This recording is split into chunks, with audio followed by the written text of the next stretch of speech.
At 2:15 a.m. in the intensive care unit, nurse Elena Rodriguez was adjusting an IV line when she heard 5 words that would change everything. Just pull the plug. Tori. The man speaking wasn't a doctor discussing medical options. He was Rick Sullivan, talking to his mistress about his comatose wife lying just feet away. But here's what Rick didn't know. His wife Maggie wasn't supposed to be in that hospital bed. Just 36 minutes before her accident, she had discovered his affair and was driving to plan her divorce. Now, as Elena stood frozen with a medication cup slipping from her trembling hands, she realized she might be witnessing the planning of the perfect murder. What Elena does next will either save an innocent woman's life or destroy her own career. Because when a powerful businessman has millions to gain and everything to lose, how far will he go to silence the one person who overheard his deadly secret? This is the true story of a conspiracy that should have been foolproof, except the nurse was recording. The heart monitor beeped its steady rhythm in room 314 at Mercy General Hospital. Each electronic pulse echoed through the quiet intensive care unit like a metronome counting down the moments of Margaret Sullivan's life. Elena Rodriguez adjusted the IV line with practiced hands, her movements quiet and deliberate in the 2:15 a.m. stillness that blanketed the hospital corridors. The woman in the bed had been Elena's patient for 6 weeks now. Margaret Sullivan, Maggie, according to the medical chart, 52 years old, auburn hair spread across the pillow like spilled wine, delicate features that spoke of a life lived with grace. Her wedding ring caught the hallway light, a modest diamond from what Elena imagined were simpler times, before her husband's construction empire had made them wealthy. Elena had grown fond of this patient, who never woke up but whose husband visited every single day with fresh flowers. Yellow roses on Mondays, white lilies on Wednesdays, pink peonies on Fridays. The routine never varied, and Elena had come to respect Rick Sullivan's dedication to his comatose wife. Tonight felt different, though. The air in room 314 carried an electricity that made the hair on Elena's arm stand up. She had learned to trust these instincts during her 15 years as a nurse. Sometimes the body knows things before the mind catches up. Rick Sullivan paced by the window, expensive suit wrinkled from what must have been a long day of business meetings. His salt and pepper hair was disheveled, and his usually perfect tie hung loose around his neck. The phone pressed against his ear seemed to vibrate with tension as he spoke in urgent whispers. Just pull the plug. Tori, she's not coming back. Elena's hands froze mid-motion. The plastic medication cup slipped from her fingers and clattered against the rolling cart with a sound that seemed to echo like thunder in the quiet room. The doctors said brain activity is minimal. We both know she's already gone. This is just prolonging the inevitable. Rick's voice carried the same authority that had built Sullivan Construction into the region's largest firm. Elena had read about him in the business section of the newspaper. Self-made millionaire, pillar of the community, devoted husband maintaining a bedside vigil. Rick spun around at the sound of the falling cup. His eyes met Elena's for a moment, and she saw something cold flash across his features before the mask of grief settled back into place. I'll call you back. He pocketed the phone with deliberate calm, straightened his expensive tie. Nurse, how is she tonight? Same as always, Mr. Sullivan. Stable. Elena's voice caught in her throat like a bird trapped in a cage. She had heard families discuss end-of-life decisions before. The agonizing conversations about letting go, about quality of life, about what their loved one would have wanted if they could speak for themselves. This felt different, colder, more calculated. Good. That's good to hear. Rick approached the bed with measured steps, leaned down to kiss Maggie's forehead with practiced tenderness. The gesture looked rehearsed, like an actor hitting his mark. I should get home. Long day tomorrow with the board meeting and the Martinez contract presentation. Elena nodded, not trusting her voice to remain steady. She watched Rick gather his coat from the bedside chair, adjust his cuffs, smooth his hair, every movement precise and controlled. After he left, Elena stood frozen beside Maggie's bed, staring at her patient's peaceful face. Maggie's chest rose and fell with mechanical precision. The ventilator breathed for her. The feeding tube sustained her. But her latest brain scans showed activity, patterns that Dr. Mitchell had described as encouraging. Hope disguised as medical terminology. Elena pulled up the bedside chair, its legs scraping against the linoleum floor with a sound that seemed too loud in the hushed atmosphere of the ICU.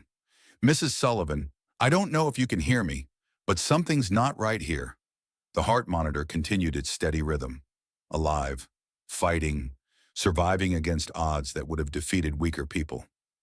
Elena checked her own phone 3 times after Rick left. Lock screen, unlock, check for messages. Lock screen again. We all do this when processing shocking information, when reality shifts beneath our feet and we need something familiar to anchor ourselves, something concrete and real in a world that suddenly feels uncertain. She thought about her own marriage to Carlos, how he had made medical decisions during her mother's final illness, while Elena was deployed overseas with the Army Reserve. She had trusted him completely to advocate for Mama, to make the choices Elena would have made if she had been there. Later, much later, she discovered he had pushed for expensive, experimental treatments that drained her mother's life insurance but offered no real hope of recovery. Carlos had seen dollar signs where Elena would have seen dignity. Some betrayals cut deeper than others. Some wounds never fully heal. Elena looked at Maggie's peaceful face, unmarked by the trauma that had brought her to this sterile room. "Who is Tori?" The question hung in the air like incense, heavy with implications Elena was not ready to examine. Outside the window, the city slept under a blanket of autumn clouds. Streetlights created pools of amber glow on the empty sidewalks. Inside room 314, a woman fought for her life while her husband planned her death with the casual efficiency of a business transaction. Elena Rodriguez had been a nurse long enough to witness the full spectrum of human behavior during medical crises. She had seen families torn apart by disagreements over treatment. She had watched grief transform loving relatives into bitter adversaries, fighting over inheritance and medical decisions. She had witnessed the ugly side of human nature when death and money intersected. But she had never heard a spouse discuss their partner's death like a quarterly earnings report. "Just pull the plug. Tori." The words echoed in her mind with the persistence of a song stuck on repeat. Not "if there's no hope for recovery," or "if the doctors think it's time." Just pull the plug. Like unplugging a television. Like ending an inconvenience that had outlived its usefulness.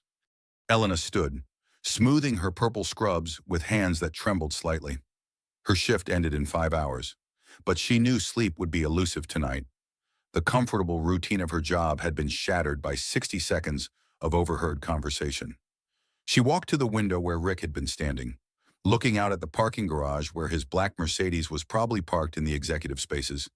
The view from this angle showed the hospital's memorial garden, where families often went to process grief and make impossible decisions. Elena wondered if Rick had ever sat on those benches, genuinely mourning his wife's condition. Somehow, she doubted it. Elena returned to Maggie's bedside, checking the monitors one final time. Blood pressure stable, heart rate steady, oxygen saturation normal. All the mechanical measurements of life continuing against tremendous odds. "Mrs. Sullivan, I promise you this. Whatever's happening here, whatever your husband is planning, I won't let him hurt you." The words came out stronger than Elena felt, but speaking them aloud made them feel like a sacred vow. Elena had always believed that being a nurse meant being an advocate for those who could not advocate for themselves. Tonight, that belief was about to be tested in ways she could never have imagined. Something was very wrong in room 314. Elena Rodriguez was the only witness to Rick Sullivan's true intentions. And Elena Rodriguez was not going to stay silent. The heart monitor beeped its relentless rhythm, counting out the moments of a life hanging in the balance. In the hallway, the night shift continued its quiet routines, unaware that a potential murder was being planned just steps away from their nursing station. Elena gathered the scattered medication cups, her mind already racing ahead to the morning. She would need to research Rick Sullivan more thoroughly. She would need to understand who Tori was and what role she played in Rick's plans. She would need to gather evidence, build a case, find allies who would believe her story. But first, she would need to figure out how to protect a patient who could not protect herself from the person who should have been her greatest protector. The night stretched ahead like an ocean of uncertainty. Elena had no idea that her decision to pay attention, to question what she had heard, to trust her instincts over her desire for a quiet life, would set in motion a chain of events that would save one life and destroy another. Sometimes heroism begins with simply refusing to look away. Elena Rodriguez was about to discover exactly how much courage she possessed. Elena's shift ended at 7 a.m., but she found herself lingering in the hospital break room, unable to shake the memory of Rick Sullivan's cold voice. The coffee maker gurgled and hissed as she poured her third cup since clocking out, her hands still trembling slightly from the adrenaline that had kept her alert through the remainder of her shift. She pulled out her phone and began searching for information about Rick Sullivan. The internet revealed a carefully crafted public image: self-made businessman, community leader, devoted family man. Sullivan Construction dominated the local business section with announcements of major contracts and charitable contributions. New hospital wing funded by Sullivan Construction. City courthouse renovation completed ahead of schedule. $1 million infrastructure projects with the state government. Elena scrolled through images from society pages and charity galas. Rick and Maggie smiled at cameras, his arm possessively around her waist in photo after photo. Maggie consistently wore simple, elegant clothing that spoke of understated wealth. Black cocktail dresses, pearl necklaces, classic pumps. She looked like a woman who had grown comfortable with prosperity but had not forgotten her roots. Her biography in the charity program mentioned interior design work for several of Rick's commercial projects. Elena found photographs of office buildings and hotels with Maggie's signature aesthetic: clean lines, natural materials, spaces that felt both professional and welcoming. She had talent. She had her own identity beyond being Rick Sullivan's wife. "They looked happy," whispered Janet, the day shift nurse, peering over Elena's shoulder as she passed through the break room. Janet had worked at Mercy General for 23 years and had seen every possible variation of family dynamics during medical crises. Before the accident, I mean, "What do you know about that night?" Elena asked, closing her phone and giving Janet her full attention. Maggie was driving home from her book club meeting, rainy Tuesday evening in March. "You know how treacherous those roads get when they're wet." Janet poured herself coffee and settled into the plastic chair beside Elena. Semi-truck ran the red light at 5th and Main Street. Driver said he never saw her little Honda Civic. Elena's journalistic instincts, honed during her brief stint as a military correspondent before nursing school, began firing questions. Was the truck driver charged? Clean record, no drugs or alcohol in his system. Just one of those terrible accidents that happen when weather conditions are bad and visibility is poor. Janet shook her head with the weariness of someone who had seen too much tragedy. Rick was devastated. Hasn't missed a single day visiting since she was admitted. Elena remembered the previous night's phone call, the cold calculation in Rick's voice as he discussed pulling the plug. Has he mentioned anything about stopping treatment? Not to me. Why would you ask that? Elena chose her words carefully. Just wondering about the family's emotional state. Long-term intensive care is difficult for everyone involved. Rick seems to be handling it as well as anyone could. The kids have been struggling more. Janet lowered her voice, even though they were alone in the break room. Daughter Sarah comes by every few days. Always looks like she's been crying. Son Tommy's been here twice since the accident. Lives in Portland now. Creative type. You know. Rick doesn't seem to approve of his lifestyle choices. Elena filed away this information. Strained family relationships often became more complicated during medical crises. What kind of creative work does Tommy do? Photography and painting. I think very talented, from what Sarah mentioned. But Rick wanted him to join the family business. There's some tension there. After Janet left to begin her rounds, Elena spent her lunch break researching medical ethics protocols and family decision-making processes. Hospitals required consensus among immediate family members for major treatment decisions. Court involvement became necessary when families disagreed or when there were questions about the patient's wishes. She printed articles about suspicious insurance claims and cases where spouses had accelerated their partner's death for financial gain. The tactics were disturbingly similar across different cases: isolate the patient from outside support, control the medical narrative, present themselves as devoted caregivers while subtly undermining recovery efforts. Elena thought about her ex-husband Carlos and the decisions he had made during her mother's final illness. She had been deployed to Afghanistan, trusting Carlos to advocate for Mama's best interests. The experimental treatments he had chosen were expensive and offered little hope, but they kept Mama alive long enough to drain her modest savings and life insurance policy. The difference was that Carlos had been greedy and opportunistic. Rick Sullivan seemed calculating and patient. more dangerous. Elena sat in her Honda Civic in the hospital parking lot after her research session, unable to turn the key in the ignition. We have all experienced moments when reality shifts beneath us, and we need time to process the new landscape. When the world we thought we knew reveals ugly truths hiding beneath polite surfaces. Her phone rang, startling her from her contemplation. Maria, her sister. Elena, you sound tired. Long shift. Elena stared at the hospital entrance where Rick would probably appear soon for his daily visit with fresh flowers and practiced grief. Maria, if something happened to me, if I was in a coma or unable to speak for myself, you would fight for me, right? Elena, what kind of question is that? Of course I would fight for you. I would never give up hope. Why are you asking me this? Elena watched a black Mercedes pull into the executive parking section. Rick Sullivan emerged carrying yellow roses. Right on schedule. Just promise me, no matter what anyone said, no matter how long it took or how hopeless things seemed, you would fight. I promise.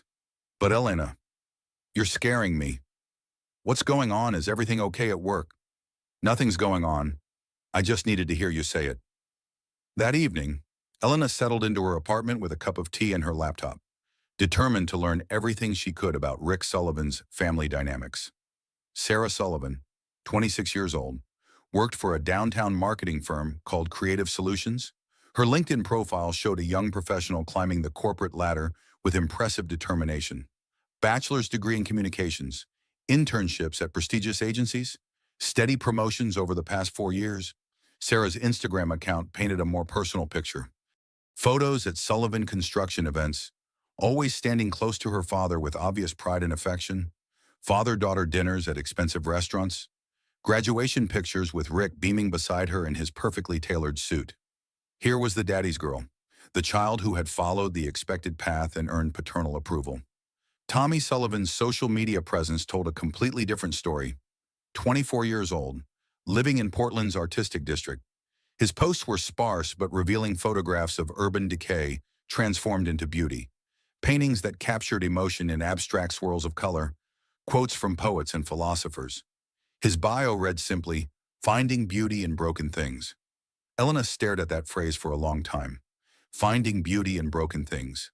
Like his mother, lying broken and unconscious in a hospital bed while her husband planned her death with casual efficiency. Elena made herself another cup of tea and continued her investigation.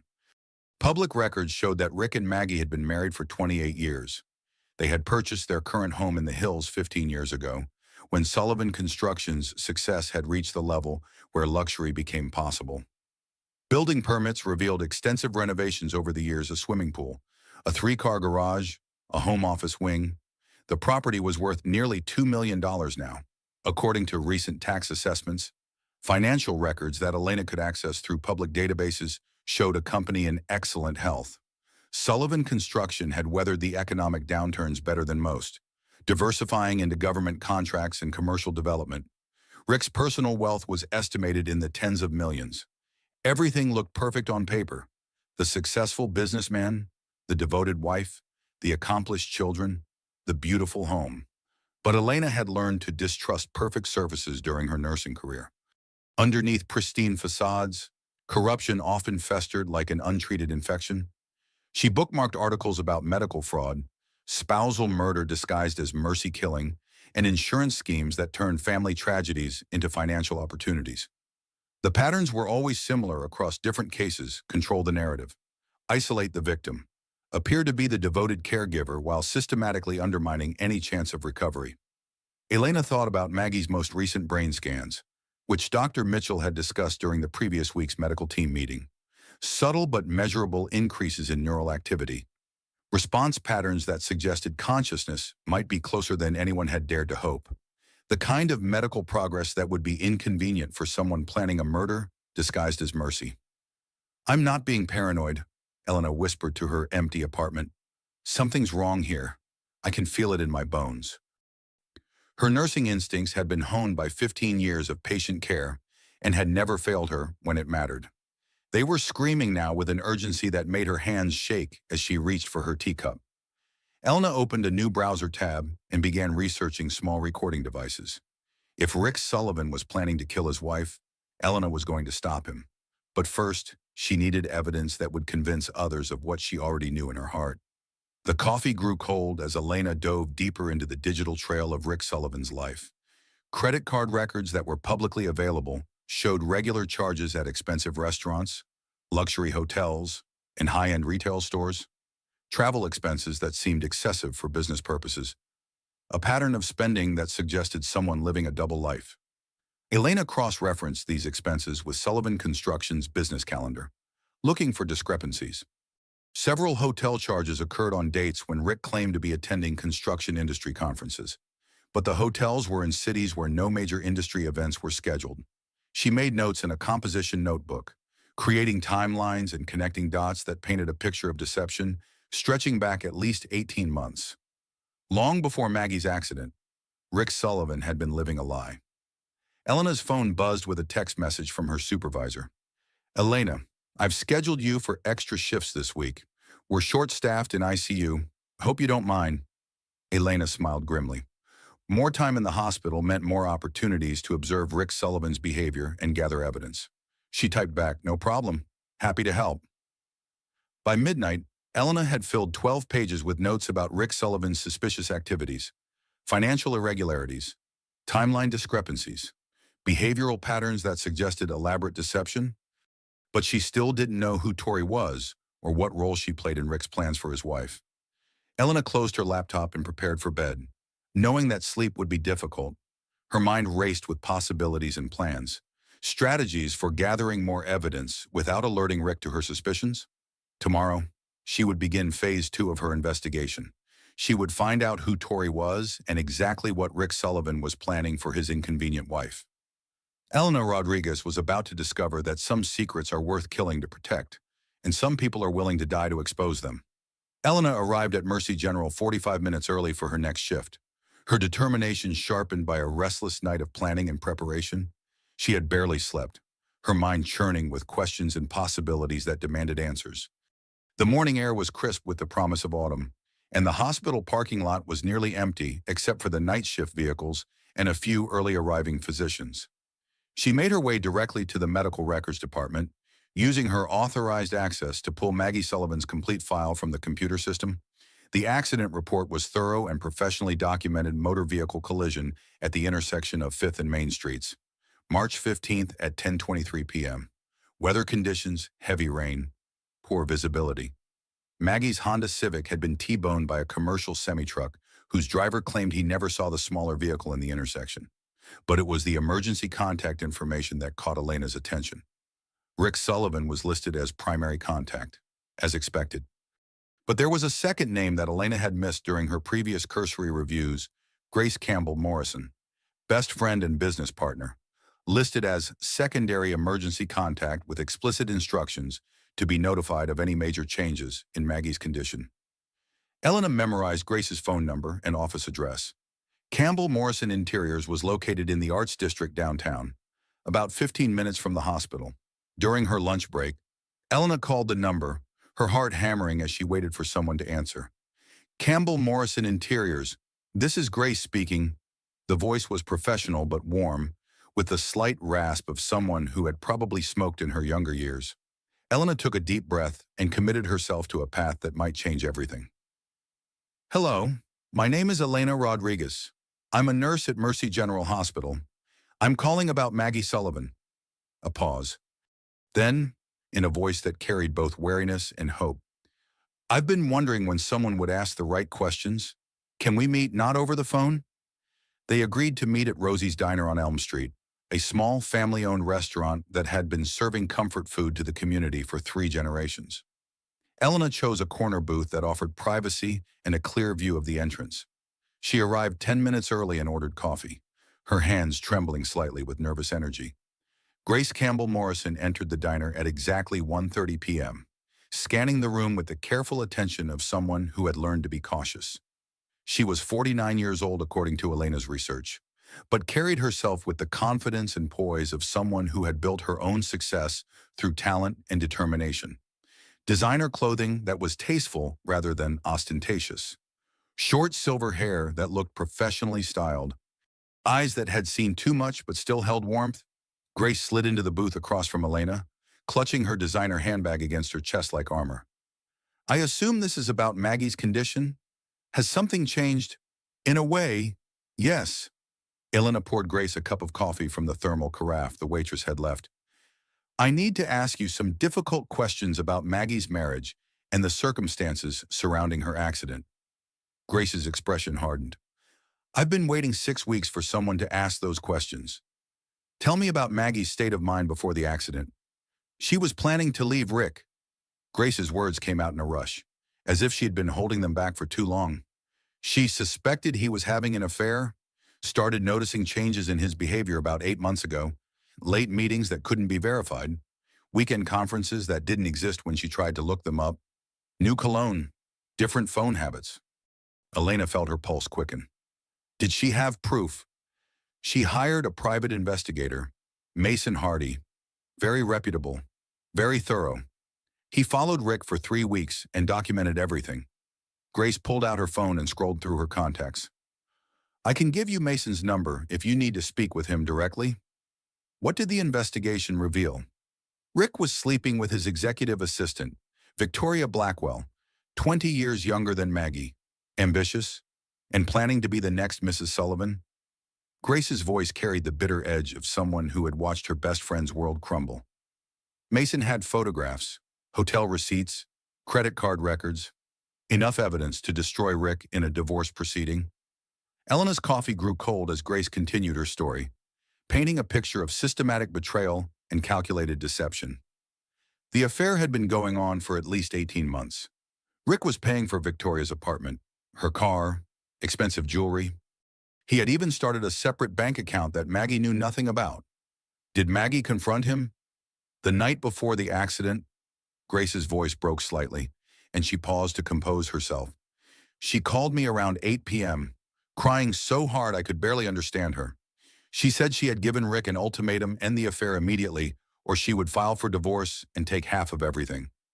Elena felt sick. The timeline was too convenient, too perfectly aligned with Maggie's current helpless state. What was Rick's response? He laughed at her. Actually laughed. Grace's eyes filled with tears of rage. He told her she would never survive on her own, that she had been living off his success for decades and had no identity beyond being Rick Sullivan's wife. He said she was nothing without him. Grace pulled out her phone again and showed Elena a text message time-stamped at 9:47 p.m. on March 14th. The message was from Maggie. He chose her. Now I'm choosing me. See you in an hour.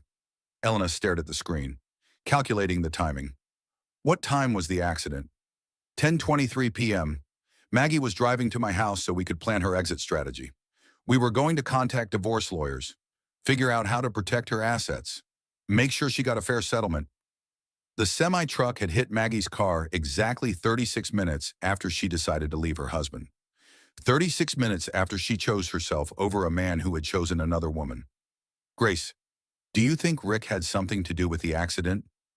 Grace was quiet for a long moment, staring into her coffee cup as if it might contain answers to impossible questions. I don't know what to think. The police investigated thoroughly. The truck driver was clean, no drugs or alcohol, no mechanical problems with his vehicle. It seemed like a genuine accident caused by bad weather and poor visibility. But you have suspicions. Rick has been visiting the hospital every day, playing the devoted husband for the cameras and the medical staff. Meanwhile, Victoria has been living in their house, sleeping in Maggie's bed, wearing Maggie's jewelry. Grace's voice turned hard with disgust. The neighbors see her car there every night. Elena realized this was not just medical neglect or premature end-of-life planning. This was the perfect crime. Rick gets rid of an inconvenient wife who threatened to expose his affair and take half his wealth, while appearing to be the grieving husband maintaining a bedside vigil. The insurance money, the freedom to marry his mistress, the preservation of his business reputation and social standing. All he had to do was wait for the right moment to pull the plug. Grace, there's something else I need to tell you.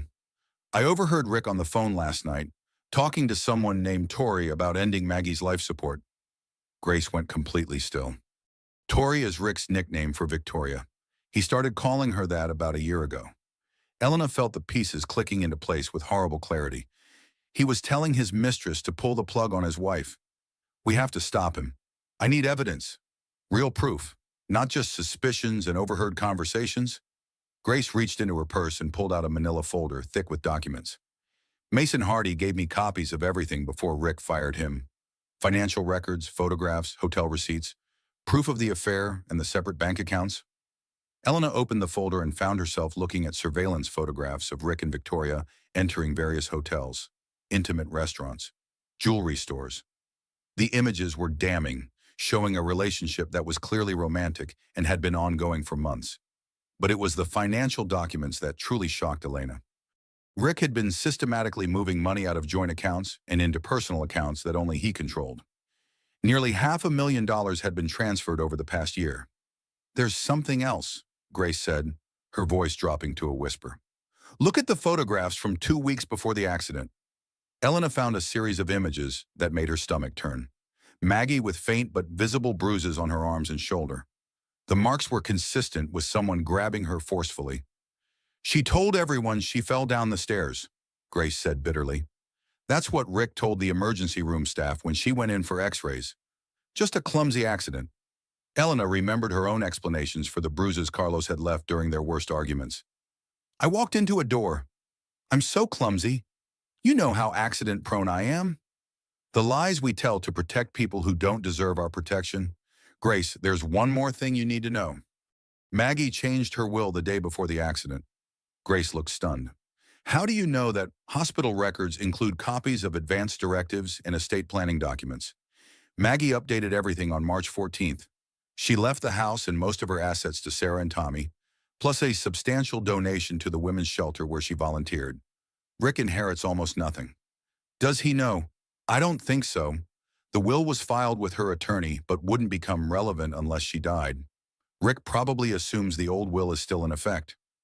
Grace was quiet for several minutes, processing this information. If Rick kills Maggie thinking he'll inherit everything, he's going to be very surprised. Unless he finds out about the new will first, then he becomes even more desperate and dangerous. Elena looked across the diner booth at this woman who had been Maggie's closest friend and business partner. Grace had the successful career, the financial independence, the strength that Maggie had been seeking when she decided to leave Rick. Grace, I think Rick is planning to end Maggie's life support within the next few days. I need to gather evidence of his intentions, but I can't do it alone. What do you need me to do? Keep documenting everything. If Rick is having an affair and planning murder, there will be more traces, phone records, additional financial transfers, changes in his behavior or routine. I'll call Mason Hardy. He might be willing to continue surveillance even though Rick fired him. As Elena drove back to the hospital, she felt the weight of responsibility settling on her shoulders like a heavy coat. A woman's life hung in the balance, and she might be the only person positioned to save her. That evening, Elena sat in Maggie's room during her dinner break, organizing the bedside table for the third time in an hour. We all have rituals that help us think clearly during chaotic situations. The repetitive motion of arranging medical supplies and personal items helped Elena process the overwhelming information Grace had shared. Mrs. Sullivan, I met your friend Grace today. She told me about your husband's affair with Victoria Blackwell. She told me about what you discovered the night before your accident. Elena leaned closer to the bed, speaking softly to avoid being overheard by staff in the hallway. Grace also told me about your new will. You were planning to leave Rick and start a new life. You were choosing yourself, choosing your own happiness and dignity. The heart monitor beeped its steady rhythm. Somewhere inside that still body, Maggie Sullivan was fighting to survive, to wake up, to reclaim the life that had been stolen from her in 36 crucial minutes on a rainy March evening. Elena made a decision that would change the trajectory of her career and possibly her life. Tomorrow, she would purchase the recording device she had researched online. She would gather the evidence needed to expose Rick's plan and save Maggie's life, but she would also need allies, people who cared about Maggie, people who could not be intimidated or bought by Rick Sullivan's wealth and influence. Elena thought about Sarah and Tommy Sullivan, Rick's own children. If they knew what their father was planning, would they stand with him or against him? Time was running out. Rick had given himself a timeline, and Elena had no way of knowing how much of that timeline had already elapsed. She was going to save Maggie Sullivan's life, even if it destroyed her own career in the process. Some fights are worth the consequences. Elena Rodriguez was about to discover exactly how much courage she possessed when everything was at stake. Elena sat in Maggie's room during the quiet hours before dawn, reading aloud from a romance novel she had discovered in the bedside table drawer. The book was well worn, with notes penciled in the margins and passages underlined in fading ink. This had been Maggie's book, something she had been reading before the accident transformed her life into a medical emergency. She had always believed in happy endings, Elena read, her voice soft in the dim room. Even when the world tried to convince her otherwise, even when love seemed impossible and hope felt foolish, she held on to the belief that good people deserve good things. The ritual of reading steadied Elena's nerves before what came next, the familiar rhythm of storytelling, the peaceful expression on Maggie's face, the sense that somewhere inside her unconscious patient, a woman was still fighting to return to the world she had been forced to leave. After her shift ended, Elena drove to the electronics store in the shopping center near her apartment. Best Buy was just opening for the day, and the teenage employee behind the customer service counter looked like he would rather be anywhere else on earth. "I need a small digital recording device," Elena told him, trying to keep her voice casual. "Something portable and discreet." "What kind of recording? Music, lectures, interviews?" "Lectures," Elena lied, hating the deception but knowing it was necessary for Maggie's survival. "I'm taking some continuing education classes and want to record the presentations for review later." The teenager showed her several options, from basic voice recorders to more sophisticated devices with extended battery life and enhanced audio quality. Elena selected a model that could record for up to 12 hours on a single charge and was small enough to be concealed easily. "Good choice," the teenager said with the enthusiasm of someone earning commission.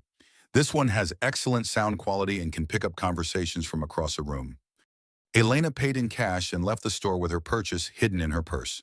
The weight of the small device felt enormous, like carrying evidence of a crime she had not yet committed. Back at Mercy General, Elena waited until the evening shift was well underway before implementing her plan.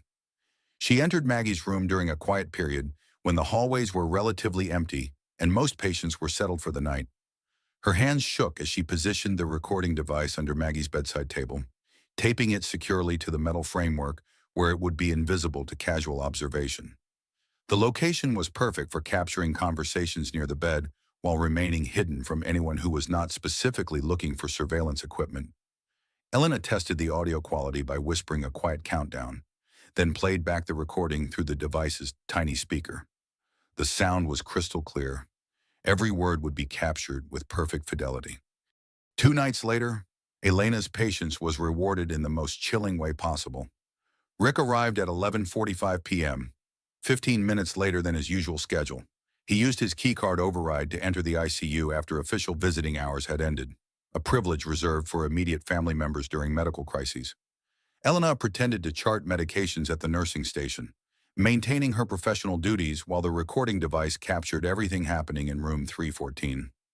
Rick paced by the window with his phone pressed against his ear, his voice low but intense with frustration. "The lawyers are getting impatient. Tori," Henderson specifically asked about the stability of my personal situation during yesterday's partner meeting. Elena forced herself to continue writing in the medical charts, maintaining her cover while straining to hear every word of Rick's conversation.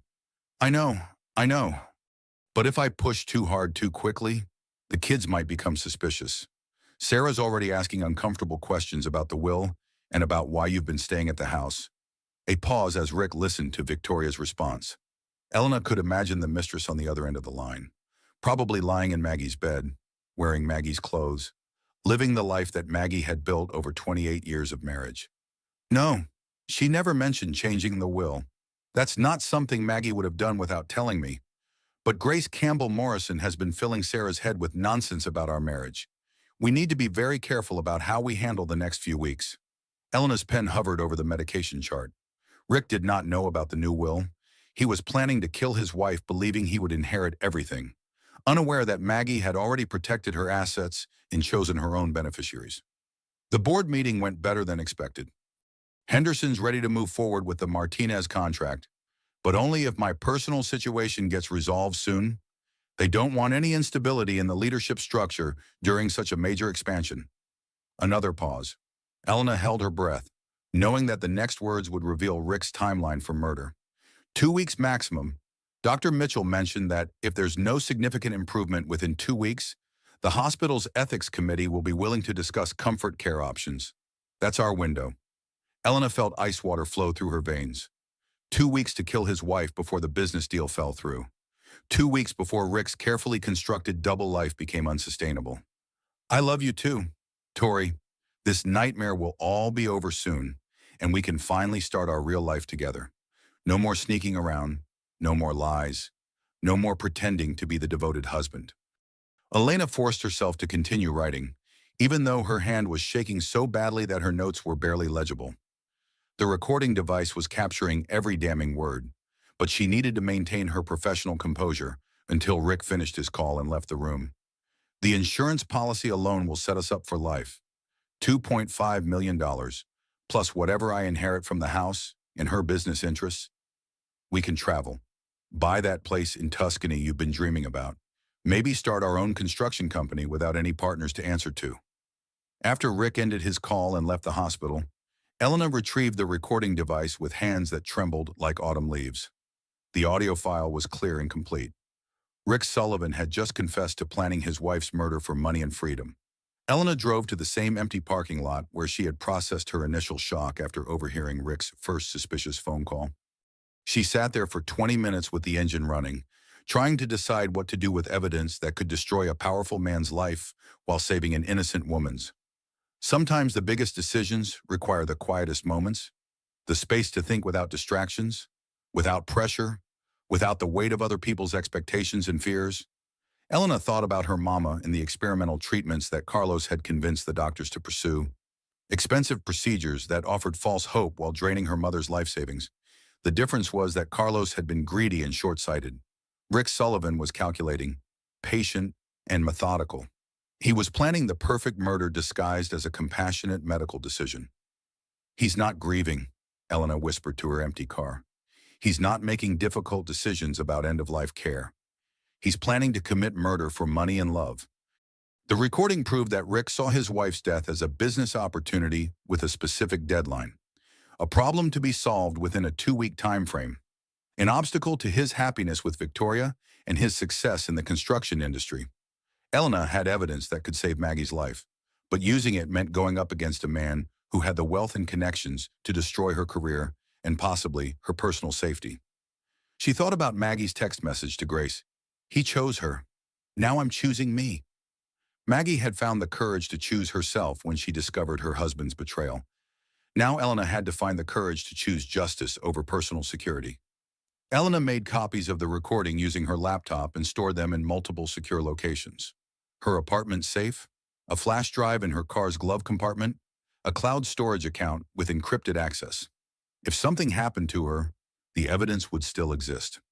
She was going to need allies in the fight against Rick Sullivan, people who cared about Maggie's survival and could not be intimidated or bought. Elena thought about Sarah and Tommy Sullivan, Rick's own children, who had no idea that their father was planning to murder their mother for insurance money and romantic freedom.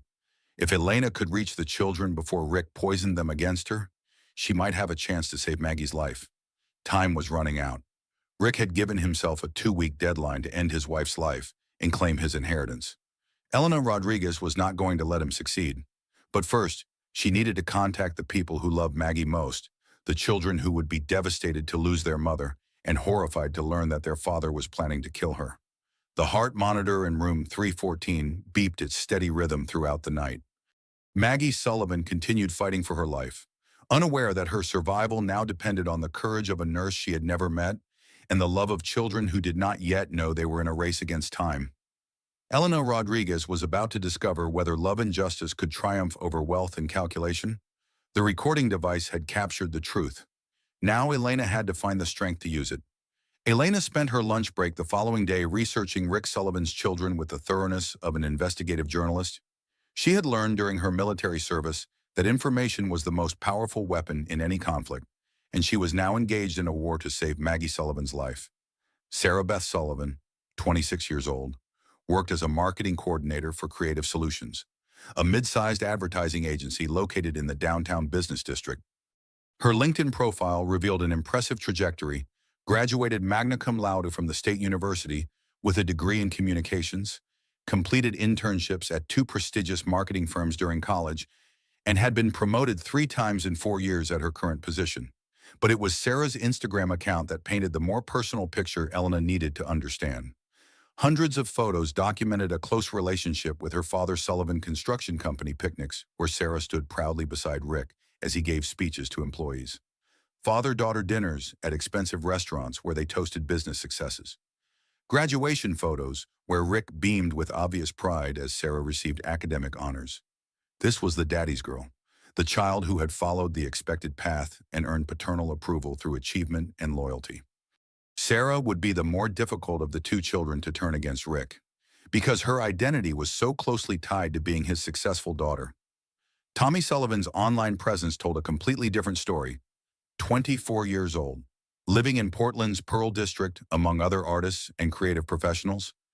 His Instagram posts were sparse but revealing photographs of urban decay transformed into haunting beauty, abstract paintings that captured raw emotion in swirls of color and texture.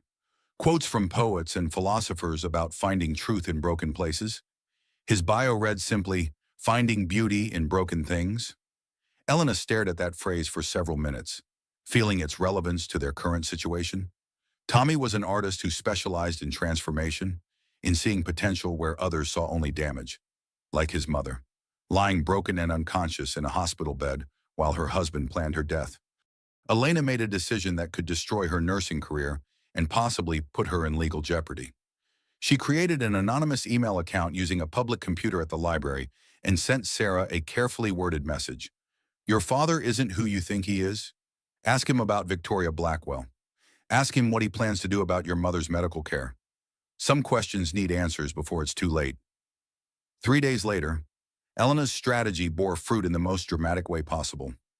Sarah stormed into the intensive care unit during the early evening visiting hours, her professional composure completely shattered.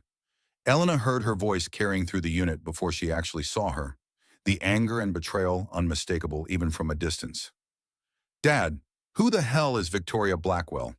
Elena immediately positioned herself near the supply closets adjacent to room 314, pretending to inventory medical equipment while straining to hear every word of the confrontation. "Sarah, please lower your voice. This isn't the appropriate place for family discussions." "Then where is the appropriate place, Dad? Because every time I try to talk to you at home, she's there. Your so-called assistant is answering our front door at 9 o'clock at night, making coffee in Mom's kitchen, sleeping in your bedroom." Elena could hear the pain beneath Sarah's anger. This young woman was watching her family disintegrate in real time, discovering that the father she had idolized was capable of betrayals she could never have imagined. "Sarah, I understand you're upset, but it's not what you think. Really, because I drove by the house last night after working late. Her car was parked in the driveway. Again, while Mom is lying here fighting for her life, you're playing house with some woman who's young enough to be my sister." Elena heard chair legs scraping against linoleum flooring, followed by the sound of footsteps as Rick apparently stood up to face his daughter's accusations. "Your mother and I were having serious problems before the accident. Our marriage had been struggling for years. Victoria has been providing emotional support during this incredibly difficult time." "Emotional support, is that what you call it?" Sarah's voice rose another octave. "By moving into our family home, by wearing Mom's jewelry, I saw her last week at the country club. Dad, she was wearing Mom's diamond bracelet, the one Grandma gave Mom for their 10th anniversary." The argument escalated rapidly, drawing stares from other families in the ICU. Elena positioned herself to intervene if the situation became physically threatening, but she wanted to hear every revelation. "Sarah, you don't understand the tremendous pressure I'm under.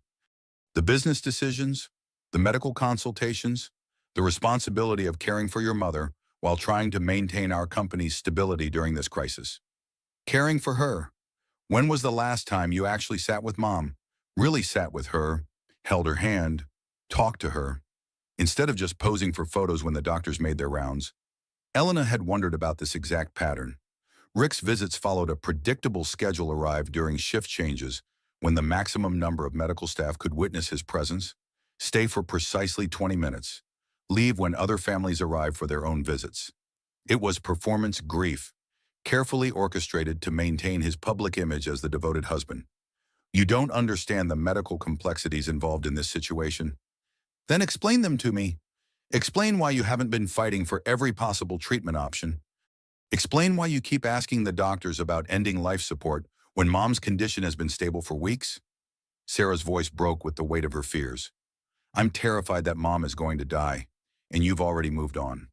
You've already replaced her with someone younger and prettier, and now you're just waiting for mom to die so you can make it official. Elena felt her heart crack for this young woman who was discovering the worst possible truth about her father at the worst possible time. Sarah was not just losing her mother to a medical crisis. She was losing her faith in the parent she had trusted most.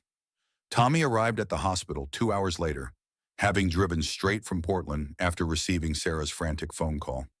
Elena watched through the glass walls of the family conference room as the siblings huddled together, their whispered conversation intense and desperate.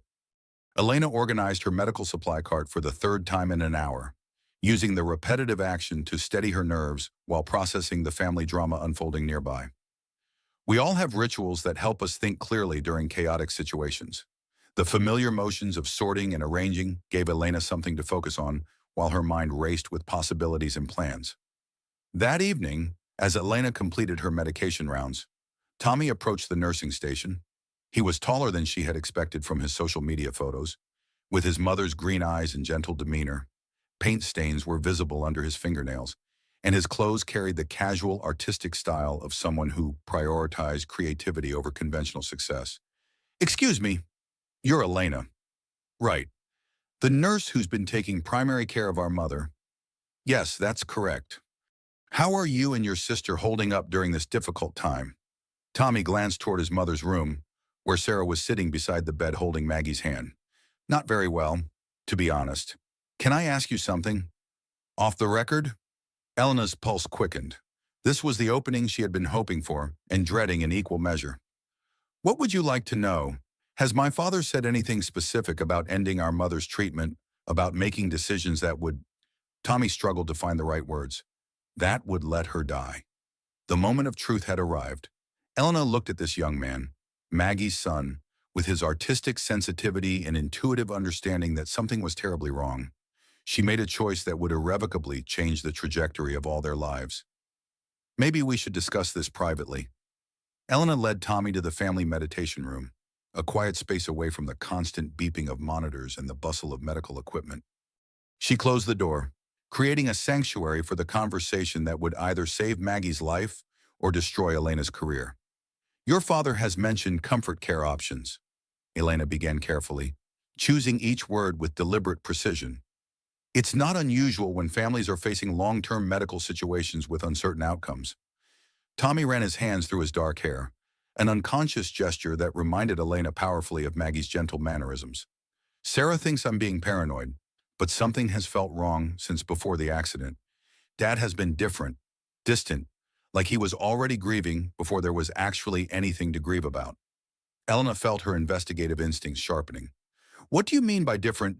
Emotionally absent, going through the motions of being a concerned husband, but without any genuine feeling behind it. Tommy's voice dropped to barely above a whisper. I'm an artist. I make my living by observing human emotion and translating it into visual form. Dad's grief doesn't look real to me. What do you remember about the night your mother was injured? I was in Portland, working on a gallery installation. Dad called me at exactly midnight, said there had been a terrible accident and that I needed to come home immediately. But when I talked to Mom's friend Grace a few days later, she said Mom had been upset about something that night. Family problems. Elena chose her next words very carefully. Grace mentioned that your parents were having some difficulties in their marriage. More than difficulties. Tommy's voice turned hard with anger. Mom called me about 2 weeks before the accident. She was crying so hard I could barely understand what she was saying. She told me she had discovered something about Dad, something that changed everything about their relationship. Elena's pulse quickened. Did she tell you what she had discovered? An affair? With his executive assistant? Mom said she was planning to leave him, that she couldn't continue living with someone who had betrayed their marriage so completely. Tommy looked directly at Elena with eyes that were identical to his mother's. She was driving to Grace's house the night she was hurt. They were going to plan her divorce strategy. The timeline aligned with devastating precision. Maggie had discovered Rick's affair, confronted him with an ultimatum, decided to leave him, and been critically injured 36 minutes into her journey toward independence and dignity. Tommy, what I'm about to tell you could get me fired from my job and possibly prosecuted for violating patient confidentiality. But your mother deserves someone fighting for her life. Elena pulled out her phone and played the recording of Rick's conversation with Victoria. She watched Tommy's face transform from confusion to horror to rage as he listened to his father discussing his mother's death like a business transaction. That bastard! Tommy stood abruptly, pacing the small meditation room like a caged animal. He's not just planning to let her die, he's planning to murder her. Not directly, but the effect would be the same. Withdrawing life support from a patient who might recover is essentially condemning them to death. What evidence do we have that Mom might actually recover? Elena felt a surge of hope. Tommy was thinking strategically, like someone prepared to fight for his mother's life. Your mother's most recent brain scans show measurable improvement. Dr. Mitchell mentioned last week that her neural activity patterns suggest consciousness might be closer than anyone initially believed. So Dad isn't just making a difficult decision about end-of-life care. He's actively preventing Mom from having a chance to recover because it would interfere with his plans to marry his mistress and inherit Mom's money. That's exactly what I believe is happening. Tommy was quiet for several minutes, processing the full implications of what Elena had revealed. When he spoke again, his voice carried a new determination. What can we do to stop him? We need more evidence of his intentions, and we need your sister's support. Elena realized she had crossed the line from observer to participant, from medical professional to criminal investigator. I can't stay quiet anymore. Some things are more important than job security. Tommy proved to be surprisingly strategic for an artist. He immediately began suggesting ways to document Rick's behavior and gather additional evidence of his murderous intentions. Sarah won't want to believe this at first, he warned Elena. Dad has been her hero since childhood. She's built her entire identity around being the successful daughter who earned his approval, but she's intelligent and she loves Mom. She'll see the truth if we present the evidence carefully. They developed a comprehensive plan. Tommy would publicly reconcile with Sarah while privately working to convince her of their father's guilt. Elena would continue recording Rick's conversations and documenting his behavior patterns. Together, they would build an unshakable case that could withstand legal scrutiny. Elena deleted and rewrote a text message to her sister Maria 5 times before finally sending it. When making life-changing decisions, we second-guess ourselves even when we know we're right. We want to be absolutely certain before we leap into unknown territory where the consequences might be irreversible. I'm doing something that might get me fired, she finally typed, but it's the right thing to do, and someone's life depends on it. I love you. The next morning, Sarah approached Elena during the shift change with obvious reluctance. Her professional composure was cracking around the edges, revealing the frightened daughter beneath the successful marketing executive. Tommy told me about your conversation last night. He says you think our father is planning to harm our mother. Elena chose her words with extreme care. I think your mother deserves every possible chance to recover from her injuries. And I think some people might benefit more from her death than from her survival. Sarah's carefully constructed mask fell away completely. There's something I haven't told Tommy yet. Victoria has been planning a spring wedding. I found the venue contract in Dad's home office when I was looking for Mom's insurance information. The date is exactly 3 months from the anniversary of Mom's accident. The timeline made perfect sense with chilling precision. Grieving widower remarries after an appropriate mourning period. Rick gets his young wife. Victoria gets access to his wealth. And Maggie's inconvenient recovery becomes an impossibility. There's more, Sarah continued, her voice trembling with suppressed emotion. I've been going through Dad's credit card statements and bank records, expensive jewelry purchases, luxury hotel stays, vacation rentals in places Mom has never been, all starting about 18 months ago. Elena felt their case strengthening with each new piece of evidence. Will you help us build a complete picture of your father's deception? Sarah nodded, tears streaming down her cheeks. What do you need me to do? Document everything you can find about your father's financial activities and his relationship with Victoria. We need to establish a timeline that shows premeditation and planning. I work in marketing and research. I know how to investigate people and build compelling narratives with supporting evidence. Elena looked at these two young adults who were about to go to war against their own father to save their mother's life. The daddy's girl and the artistic son, united by love for Maggie and horror at Rick's betrayal. The alliance was formed, but Elena knew they were going up against a powerful man with everything to lose, a man who had the wealth and connections to destroy their reputations and possibly their lives. What would Rick Sullivan do when he realized his own children were working against him? Elena was about to find out, and she suspected the answer would be more dangerous than any of them were prepared to handle. Elena led Tommy through the quiet corridors of the hospital to the family meditation room, a small space designed to provide privacy and peace for families facing medical crises. The room was simply furnished with comfortable chairs, soft lighting, and a small table that held tissues and inspirational books. Elena closed the door firmly, creating a sanctuary for the conversation that would determine Maggie Sullivan's fate. Your father has mentioned comfort care options on several occasions, Elena began, settling into one of the chairs and gesturing for Tommy to do the same. It's not unusual when families are facing long-term medical situations with uncertain prognoses. Tommy sat down heavily, running his hands through his dark hair in a gesture that reminded Elena powerfully of his mother. His hands were artist's hands, long-fingered and expressive, with paint stains under his nails from whatever project he had been working on before rushing to Portland. Sarah thinks I'm being paranoid, but something has felt fundamentally wrong since before Mom's accident, Tommy said, his voice carrying the weight of months of suppressed suspicions. Dad has been different, emotionally distant, going through all the motions of being a concerned husband, but without any genuine feeling behind the performance. Elena leaned forward slightly, encouraging him to continue. Can you be more specific about what you observed? I'm an artist, Elena. I make my living by studying human emotion and translating it into visual form. I've spent years learning to read facial expressions, body language, the subtle tells that reveal what people are really thinking and feeling. Tommy's green eyes, so similar to his mother's, grew intense with conviction. Dad's grief doesn't look authentic to me. It looks rehearsed. What do you remember about the night your mother was injured?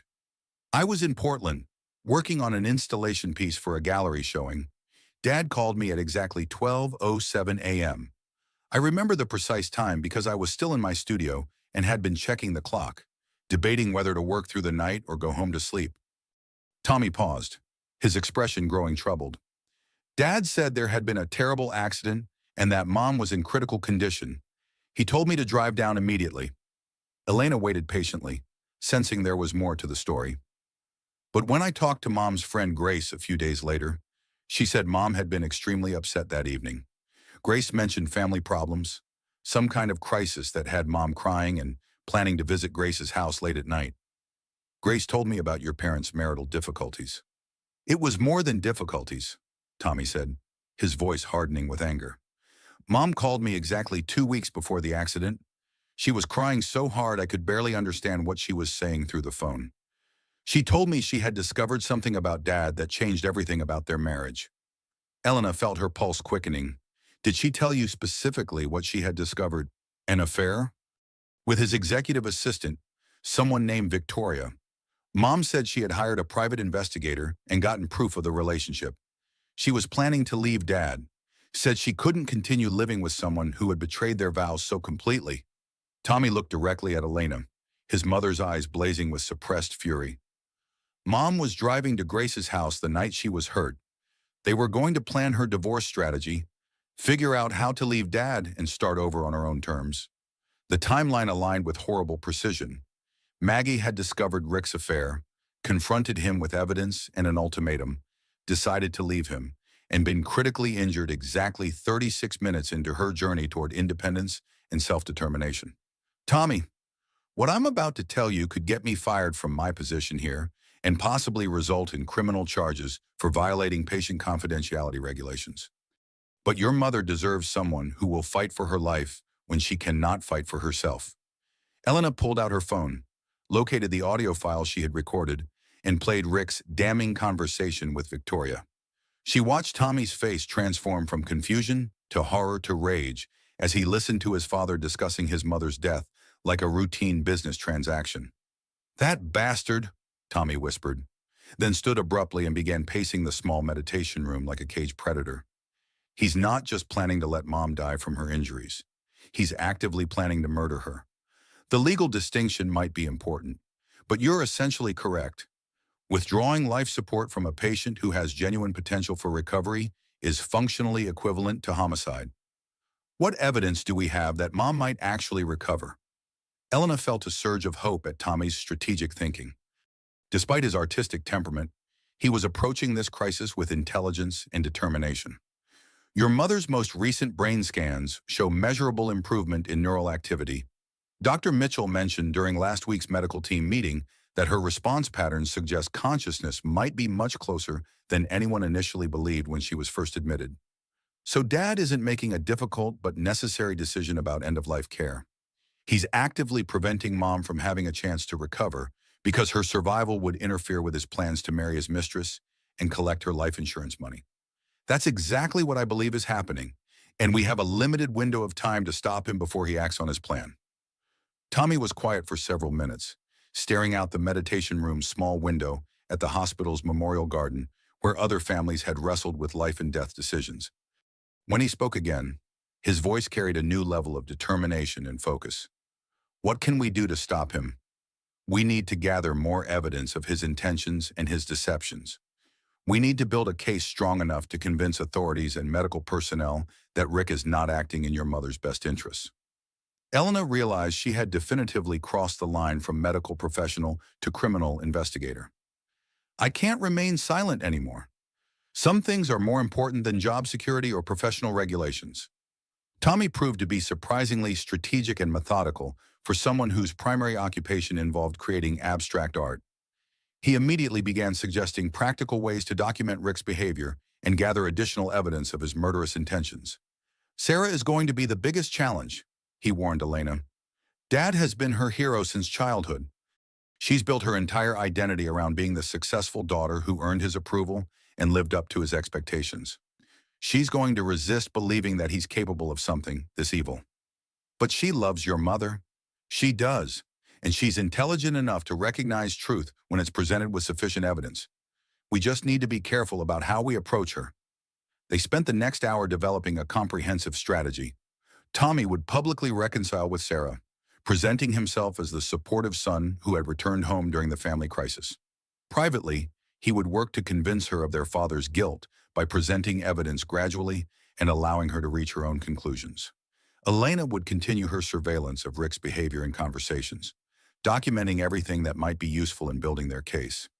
She would also research the legal and medical procedures that governed end-of-life decisions, looking for ways to delay or prevent Rick from acting on his timeline. Together, they would gather allies among the medical staff and prepare to involve law enforcement if necessary. Elena found herself deleting and rewriting a text message to her sister Maria 5 times before finally sending it. When making decisions that will irrevocably change your life, we naturally second-guess ourselves even when we know we're choosing the right path. We want to be absolutely certain before we leap into unknown territory where the consequences might be severe and irreversible. "I'm doing something that might get me fired, but it's the right thing to do," she finally typed. "Someone's life depends on it, and I can't live with myself if I stay silent. I love you." The next morning brought the breakthrough Elena had been hoping for. Sarah approached her during the shift change, her usually perfect professional appearance showing signs of strain and sleepless nights. "Tommy told me about your conversation last night. He says you believe our father is planning to harm our mother in some way." Elena chose her words with extreme care, knowing that Sarah's cooperation would be essential to saving Maggie's life. "I think your mother deserves every possible chance to recover from her injuries, and I'm concerned that some people might benefit more from her death than from her recovery." Sarah's carefully constructed composure cracked, revealing the frightened and confused daughter beneath a successful marketing executive facade. "There's something I haven't told Tommy yet. Something I discovered when I was going through Dad's papers looking for Mom's insurance information." Elena waited patiently, sensing that Sarah was struggling with revelations that challenged everything she had believed about her father. "Victoria has been planning a spring wedding. I found the venue contract in Dad's home office. along with catering estimates and florist consultations. The wedding date is exactly 3 months from the anniversary of Mom's accident. The timeline made chilling sense. Grieving widower remarries after an appropriate mourning period, having honored his deceased wife's memory with proper dignity. Rick gets his young wife. Victoria gains access to his wealth and social position, and Maggie's inconvenient recovery becomes an impossibility. There's more, Sarah continued, her voice trembling with suppressed emotion. I've been analyzing Dad's financial records as part of helping manage the family's affairs during this crisis. There have been substantial, unusual expenses over the past 18 months. Luxury hotels, expensive jewelry, vacation rentals in destinations Mom has never visited. Elena felt their case strengthening with each new piece of evidence. Are you prepared to help us investigate your father's activities more thoroughly? Sarah nodded, tears streaming down her cheeks as she finally accepted the horrible truth about the man she had idolized. What do you need me to do? Use your professional skills to document everything you can find about your father's financial deceptions and his relationship with Victoria. We need to establish a clear timeline that demonstrates premeditation and planning. I work in marketing research and data analysis. I know how to investigate people's backgrounds and build compelling narratives supported by documented evidence. Elena looked at these two young adults who were about to declare war on their own father to save their mother's life. The successful daughter and the artistic son, united by their love for Maggie and their growing horror at Rick's systematic betrayal of everything they had believed about their family. Your mother would be proud of both of you, Elena said softly. She fought back when she discovered the truth about her marriage. Now you're fighting for her when she can't fight for herself. Sarah wiped away her tears and straightened her shoulders with visible determination. What's our next step? Evidence gathering on multiple fronts. I'll continue monitoring your father's behavior and conversations here at the hospital. Tommy will document his activities at home. You'll analyze his financial records and research Victoria's background. And then we contact law enforcement and present them with a case they can't ignore. Elena realized they were embarking on the most dangerous phase of their mission. They had formed an alliance, but they were going up against a powerful man with extensive resources and everything to lose. Rick Sullivan would not surrender without a fight, and Elena suspected that when cornered, he would prove to be more dangerous than any of them were prepared to handle. The heart monitor in room 314 continued its steady rhythm throughout their conversation. Maggie Sullivan fought for her life, unaware that her survival now depended on the courage of three people who had barely known each other a week ago. But love makes us brave. And sometimes love comes from the most unexpected places. Elena Rodriguez, Tommy Sullivan, and Sarah Sullivan were about to discover exactly how much they were willing to risk to save the life of someone they all loved. The battle for Maggie's life was about to begin in earnest. Elena began each shift now with a ritual that had become sacred to her, tending to Maggie's daily care with extra attention and gentleness. She brushed Maggie's auburn hair with long, careful strokes, applied moisturizer to her hands to prevent the dryness that came from prolonged bed rest, and spoke softly about the weather outside, the changing seasons, the small details of daily life that connected them both to the world beyond room 314. These quiet moments grounded Elena's resolve in human dignity rather than revenge or anger. This was not about destroying Rick Sullivan for the sake of destruction. This was about preserving Maggie Sullivan's chance at life, recovery, and the future she had been planning when her husband's betrayal was revealed. Your children are remarkable people, Elena whispered to her patient during one of these morning care sessions. They're fighting for you with everything they have, just like you fought back when you discovered the truth about Rick and Victoria. The siblings had proven to be remarkably effective investigators, bringing different skills and perspectives to their mission of exposing their father's crimes. Sarah utilized her professional background in marketing research to analyze financial records and behavioral patterns with systematic precision. Tommy combined his artistic intuition with methodical documentation, creating a comprehensive picture of Rick's deceptions through careful observation and photography. They met regularly in the hospital cafeteria during Elena's lunch breaks, huddled around a corner table like wartime resistance fighters planning their next operation. Elena had chosen this location deliberately public enough to avoid suspicion, but with sufficient background noise to prevent eavesdropping. Victoria Blackwell isn't even her real name, Sarah reported during one of these clandestine meetings, spreading printouts and documents across the table between their untouched sandwiches and cold coffee. Her legal name is Victoria Marie Brennan, originally from Cincinnati. She's been married twice before, both marriages ending in acrimonious divorces that involved accusations of adultery and substantial financial settlements. Elena studied the documents with growing amazement. She has a pattern of targeting successful married men. It gets more interesting, Sarah continued, clearly energized by the investigative work despite the personal pain it caused. Her employment history is largely fabricated. Most of the companies listed on her resume either don't exist or have no record of employing anyone by her name during the time periods she claims. Tommy pulled out his own folder of evidence, photographs and notes compiled through careful surveillance. I've been documenting Dad's daily routine since moving back home temporarily. He leaves for work every morning at 7:30, but he doesn't go directly to Sullivan Construction. He stops at Victoria's apartment first and spends approximately 2 hours there before showing up at the office. Elena felt the timeline of Rick's deception becoming clearer with each new revelation.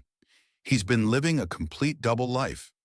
There's more, Tommy said, his voice dropping to ensure their conversation remained private.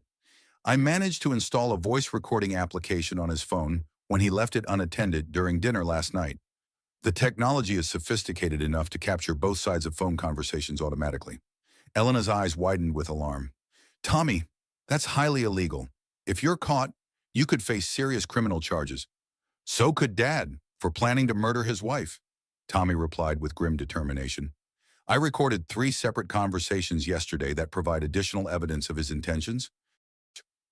They huddled around Tommy's phone as he played the audio files through earbuds, taking turns listening to Rick's casual discussions of Maggie's medical condition and his plans for the future. In the first recording, Rick spoke to Victoria about a conversation with Maggie's neurologist. Dr. Stevens wants to try a new medication protocol that he claims might accelerate Mom's neurological recovery. I told him we prefer comfort and dignity over false hope and prolonged suffering. Elena felt her blood run cold. Rick was not just passively waiting for an opportunity to end Maggie's life support. He was actively interfering with her medical care by rejecting treatments that might improve her condition. The second recording was even more damaging. Henderson called again about the Martinez contract. Rick explained to someone Elena assumed was Victoria. The Partnership Review Board is getting nervous about the instability in my personal situation. They want assurance that my family crisis won't affect my ability to manage a $50 million infrastructure project. Elena heard the calculation in Rick's voice as he continued. I told him the situation should be resolved within 2 weeks. The medical team is prepared to discuss comfort care options if there's no significant improvement by then. The third recording provided the most chilling insight into Rick's mindset. The insurance policy alone will set us up for life. Tori, $2.5 million. Plus whatever assets I inherit from Maggie's estate. We can finally stop sneaking around and build the life we've been planning. Elena, Sarah, and Tommy sat in stunned silence after listening to all 3 recordings. Rick Sullivan was not just planning his wife's murder. He was treating it like a business investment with a guaranteed return. But their most significant breakthrough came from an unexpected source within the hospital itself. Dr. Mitchell approached Elena after completing his afternoon rounds. His usual professional demeanor replaced by obvious anxiety and moral conflict. Elena, can we speak privately about the Sullivan case?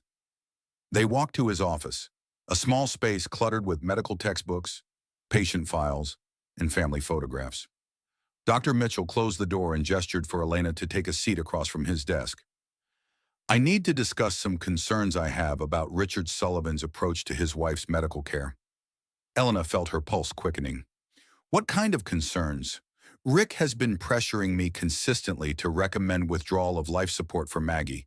He cited financial strain, family emotional stress, and quality of life concerns as justification for ending aggressive treatment. Dr. Mitchell removed his glasses and cleaned them with obvious nervousness, a gesture Elena had observed during previous difficult conversations about patient care. What's your professional medical opinion about Maggie's condition and prognosis?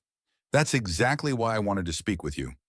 Maggie's condition has been steadily improving over the past 3 weeks. Her most recent brain scans show measurable increases in neural activity. response patterns that suggest genuine potential for significant recovery. Elena leaned forward with growing excitement. So Rick's pressure to end treatment is medically inappropriate. More than inappropriate, it's potentially harmful to the patient's chances of recovery. Dr. Mitchell's voice hardened with professional indignation. Rick has been asking specific questions about experimental treatments that might accelerate decline rather than promote healing. He claims he wants to spare Maggie unnecessary suffering, but the treatments he's suggesting would actually harm her prospects for recovery. Elena made a decision that would irrevocably commit her to the dangerous path she had chosen. Dr. Mitchell, what if I told you I have audio recordings of Rick discussing ending his wife's life as a business decision rather than a medical necessity? Dr. Mitchell's face went completely pale. That would change everything about how we approach this case. Elena played selected portions of Rick's most damning phone conversations. Dr. Mitchell listened with growing alarm and disgust, his medical oath clearly in conflict with the evidence of a patient's family member actively working against her recovery. This isn't grief counseling or difficult end-of-life planning, he said after hearing the recordings. This is premeditated murder, disguised as compassionate medical decision-making. What can you do to protect Maggie from her husband's intentions? I can request additional neurological consultations to establish a clearer prognosis. I can delay any decisions about comfort care by requiring multiple medical opinions. I can document Rick's inappropriate pressure and report my concerns to the hospital's ethics committee. Dr. Mitchell paused, choosing his next words carefully. Elena, I need you to understand the gravity of what we're discussing. If we're wrong about Rick's intentions, our careers will be destroyed, and we could face serious legal consequences for making false accusations against a prominent community member. And if we're right but do nothing, then a woman with genuine potential for recovery will be murdered by her husband for insurance money and romantic convenience. What do you recommend as our next step? Document everything we can about Rick's behavior and statements. I'll use my medical authority to buy us time by requiring additional consultations and delaying any treatment decisions. But ultimately, the situation needs law enforcement involvement. That evening, Elena met with Tommy and Sarah in the hospital parking garage, a concrete structure that felt appropriately clandestine for their increasingly dangerous conspiracy against Rick Sullivan. We need to contact the police, Elena told them without preamble. Dr. Mitchell is willing to support our case with his professional medical opinion, but we need law enforcement intervention to prevent your father from acting on his timeline. Tommy had been researching local detectives who specialized in domestic violence and family crimes. Detective Brian Morrison seems like our best option. He's handled several high-profile cases involving spousal abuse and has 2 commendations for his work with crimes against women. Sarah pulled up Detective Morrison's professional profile on her phone. He's been with the department for 15 years, has an excellent conviction rate, and seems to have a reputation for taking domestic violence cases seriously even when the perpetrators are wealthy and influential. Elena felt her hands shaking as she dialed Detective Morrison's direct number. Making an accusation against a prominent citizen required courage she was not entirely certain she possessed, but Maggie's life hung in the balance. Detective Morrison answered on the second ring. Elena hung up immediately, overwhelmed by the magnitude of what she was about to set in motion. She called back 30 seconds later and hung up again, her nerve failing at the crucial moment. On the third attempt, Elena forced herself to speak when Detective Morrison answered. Detective Morrison, this is Elena Rodriguez. I'm a registered nurse at Mercy General Hospital. I need to report a suspected attempted murder. The silence on the other end of the line stretched for what felt like an eternity before Morrison responded. I can be at the hospital in 30 minutes. Don't discuss this with anyone else until I arrive. Detective Morrison proved to be exactly what their situation required, a methodical, experienced investigator who had seen enough domestic violence cases to recognize the patterns immediately. He was in his mid-50s with graying hair, steady eyes that had witnessed too much human cruelty, and the patient demeanor of someone who understood that building solid cases required careful attention to detail. He listened to their evidence without judgment, asked pointed questions that demonstrated his experience with similar cases, and took detailed notes that would become the foundation of a criminal investigation. You've built a compelling case, Morrison said after reviewing all their evidence. Clear motive, demonstrated opportunity, recorded conversations discussing the victim's death as beneficial to the suspect's financial and romantic interests. Is it enough to arrest him? Sarah asked with barely controlled desperation. Not yet. We need evidence of active harm or immediate intent to cause death. The recordings are highly suspicious and certainly grounds for investigation, but they could potentially be interpreted as difficult family discussions about end-of-life care.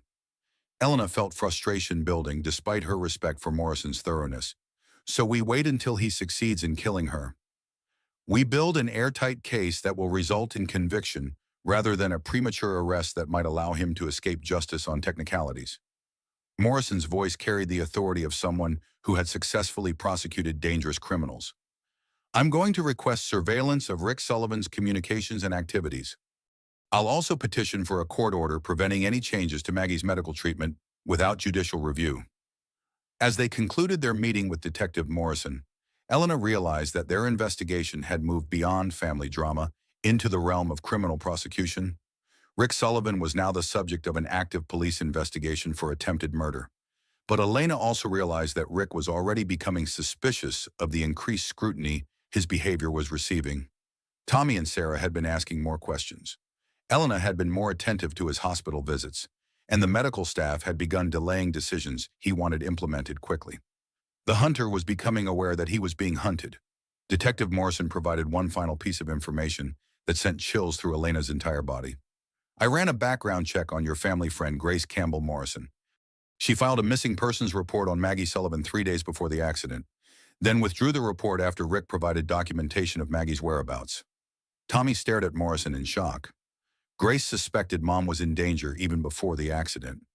The timing suggests she had concerns about Maggie's safety that proved tragically prescient. Elena drove home that night, feeling the full weight of their conspiracy pressing down on her shoulders. They had evidence, allies, and law enforcement support. But Rick Sullivan was wealthy, influential, and increasingly desperate. Men like Rick Sullivan were most dangerous when they realized their carefully constructed lives were about to collapse around them.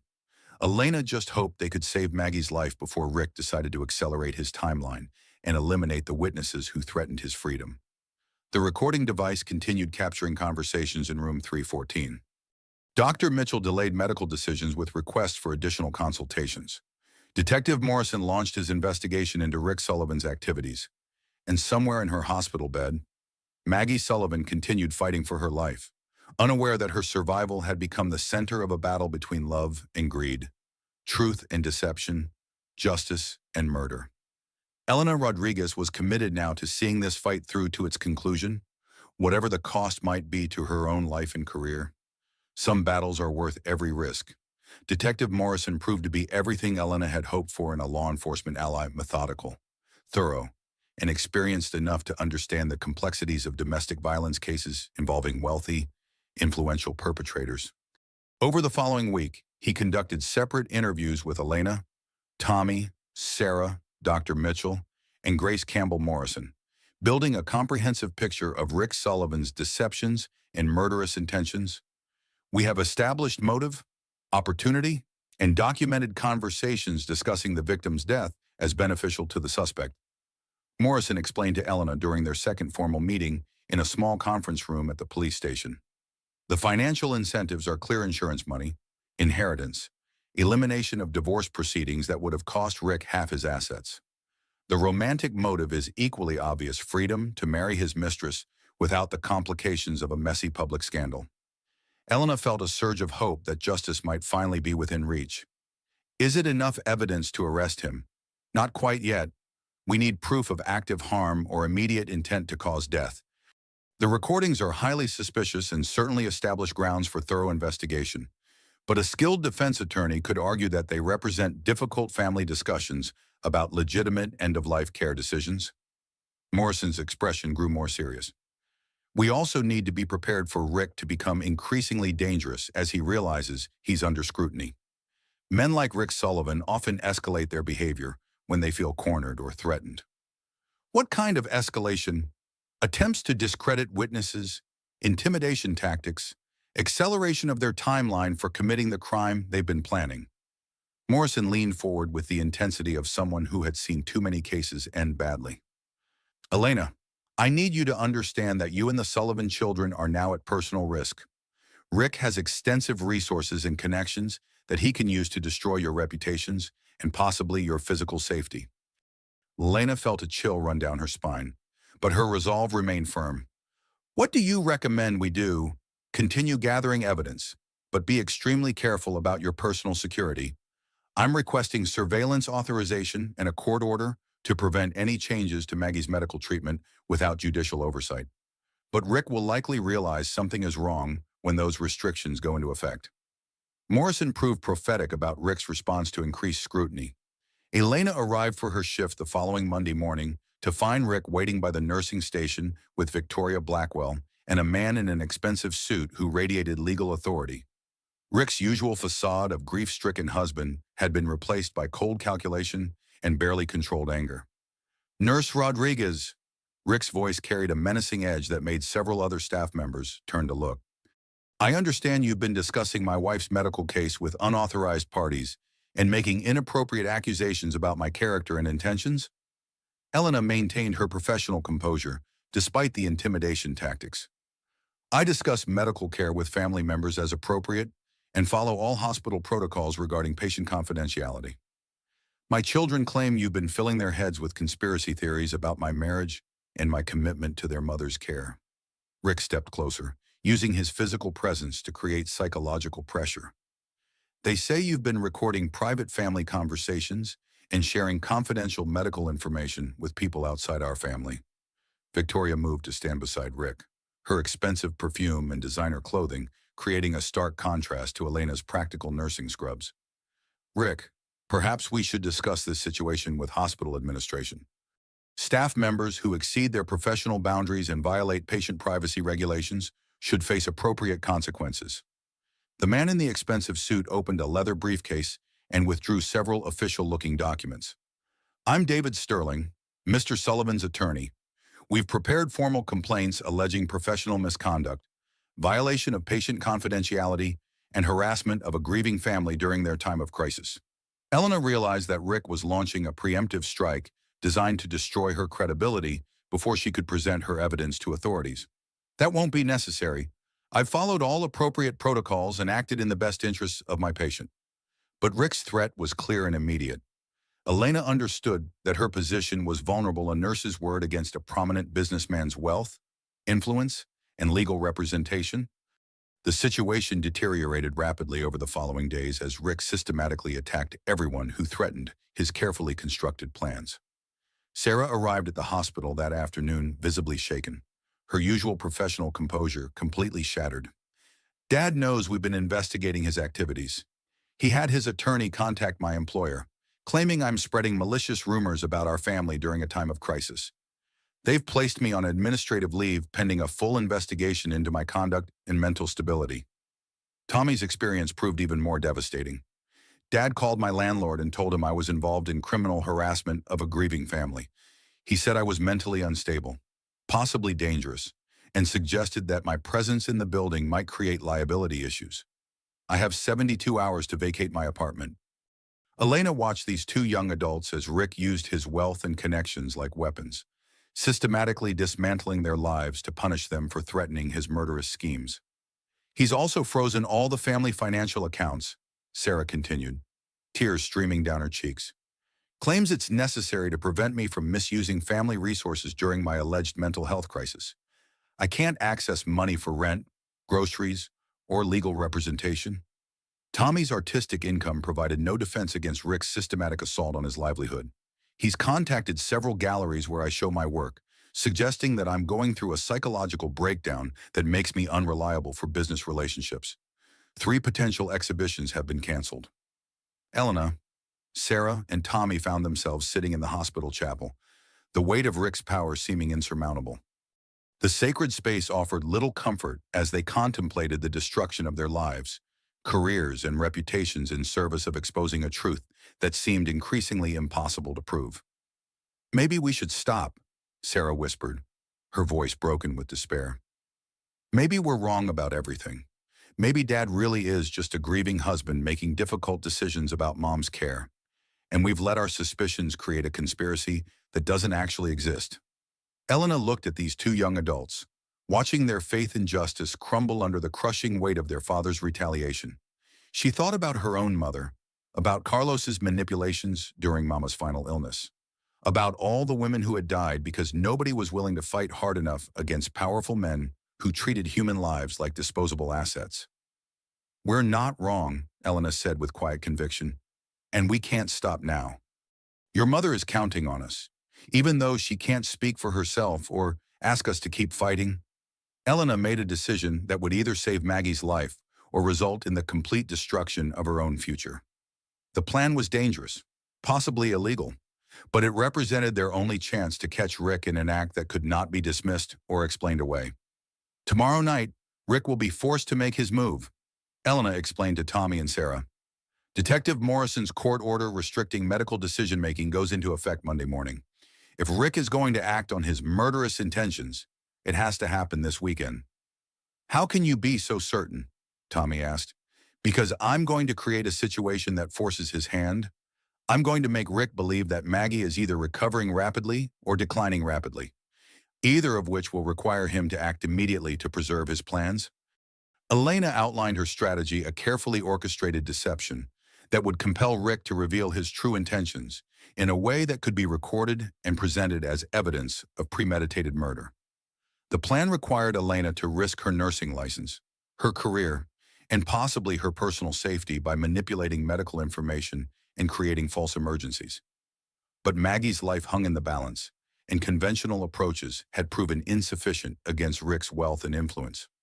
Elena went home that evening and wrote a detailed letter to her sister Maria, explaining everything that had happened and outlining the evidence they had gathered against Rick Sullivan. "We all have moments when we need to document our truth before taking actions that might have irreversible consequences. If you're reading this letter," Elena wrote, "it means something has happened to me while I was trying to save an innocent woman's life. I couldn't stay silent when I knew someone was planning murder, even though speaking up meant risking everything I've worked for. Some things are more important than personal security." She sealed the letter and placed it in her bedside drawer, along with copies of all the evidence they had gathered. If Rick Sullivan succeeded in destroying her, the truth would still survive.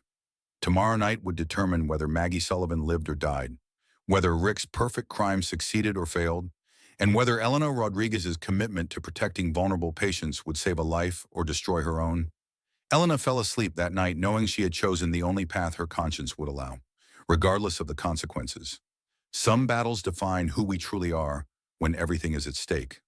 Elena Rodriguez was about to discover exactly what kind of person she had become during this fight for justice. The heart monitor in room 314 continued its steady rhythm, counting down the hours until Rick Sullivan would be forced to reveal whether he was truly the grieving husband he claimed to be, or the calculating murderer that Elena knew him to be. The confrontation that would determine Maggie's fate was less than 24 hours away. Elena's plan required precision timing, careful coordination, and nerves of steel. She had spent the previous evening rehearsing every detail with Tommy and Sarah, anticipating Rick's likely responses and preparing for multiple contingencies. The success of their operation depended on Rick believing that he was facing a genuine medical crisis that demanded immediate action. Saturday evening at 7:23 p.m. Elena called Rick at home using the pretext of an urgent change in Maggie's condition. "Mr. Sullivan, this is Elena Rodriguez from Mercy General. I'm calling about your wife. There's been a significant development in her condition, and you need to come to the hospital immediately." Rick's voice sharpened with interest rather than concern, exactly as Elena had predicted. "What kind of development has her condition deteriorated?" Elena chose her words carefully, creating maximum ambiguity to force Rick into revealing his true preferences. "I can't discuss the specific details over the phone due to patient confidentiality regulations. Dr. Mitchell is here reviewing the latest test results and wants to speak with you in person about treatment options moving forward." Elena knew Rick would bring Victoria to the hospital. He had become emotionally dependent on her presence during stressful situations. And more importantly, he would want Victoria present for what he might perceive as the final phase of his plan to eliminate his inconvenient wife. Detective Morrison was positioned in an unmarked vehicle in the hospital parking garage with sophisticated recording equipment that could capture conversations from significant distances. Tommy and Sarah had stationed themselves in the family waiting area, ready to serve as witnesses to whatever transpired. Dr. Mitchell had agreed to participate in Elena's deception, though his discomfort with the ethical implications was obvious. Elena had concealed recording devices in 3 strategic locations: Maggie's room, the family conference room, and the corridor outside the intensive care unit. Every word of Rick's response to the fabricated crisis would be documented with perfect clarity. Rick arrived at 9:18 p.m. with Victoria, both dressed in expensive casual clothing that suggested they had been interrupted during a romantic dinner. Elena immediately noticed Victoria's jewelry, a pearl necklace, and matching earrings that had belonged to Maggie. Another small cruelty in Rick's systematic erasure of his wife's identity and presence. "Where's Dr. Mitchell?" Rick demanded, his impatience barely controlled. "What exactly has happened with Maggie's condition?" "He's reviewing the latest brain scans and consultation reports. He should be available shortly." Elena led them toward Maggie's room with studied professional calm. "Would you like some privacy with your wife while we wait for the doctor?" Rick nodded curtly, but Victoria remained close beside him. Elena retreated to the nursing station, monitoring the situation through the glass walls of room 314 while maintaining the pretense of routine patient care activities. Through the transparent barrier, Elena watched Rick approach Maggie's bedside, with Victoria hovering nearby. His body language was tense, calculating, completely lacking the emotional responses of a husband confronted with his wife's medical crisis. Victoria examined her manicured nails with obvious boredom. "She looks exactly the same to me." "Rick, are you sure there's actually been any change in her condition?" Rick studied the monitors surrounding Maggie's bed with the analytical attention of someone evaluating a business investment rather than the medical status of his beloved wife. The vital sign readings appear stable. Heart rate, blood pressure, oxygen saturation, all within normal parameters. Elena's carefully constructed trap was working perfectly. Rick's response to his wife's supposed medical emergency revealed his complete lack of genuine concern for her welfare or recovery. His priority was assessing whether this development would accelerate or complicate his murderous timeline. Dr. Mitchell entered the room with the perfect combination of professional gravity and personal reluctance that sold the deception completely. "Rick, Victoria, thank you for coming so quickly despite the late hour. What's this emergency situation my nurse mentioned?" Rick's proprietary language was revealing "my nurse," as if Elena's professional loyalties belonged to him rather than to her patient. Dr. Mitchell had rehearsed his performance carefully. "I wanted to discuss Maggie's prognosis with you privately. The latest neurological consultations and brain imaging studies suggest some possible developments in her condition."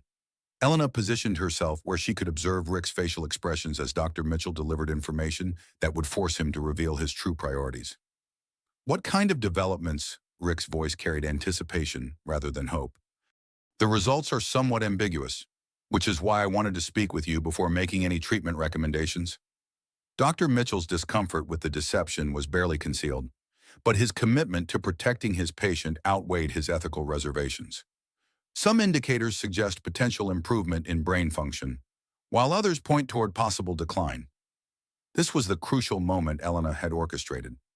Rick was being presented with medical uncertainty that demanded immediate decision-making, forcing him to choose between hope for his wife's recovery and convenience for his murderous plans. "Doctor, we've discussed this situation extensively over the past several weeks," Rick said, his voice taking on the authoritative tone Elena recognized from his recorded phone conversations. "Quality of life concerns, the emotional toll on our family, the financial burden of prolonged intensive care with uncertain outcomes." "Rick," Victoria interrupted with calculated softness, "maybe we should listen to what the doctor is recommending before making any hasty decisions."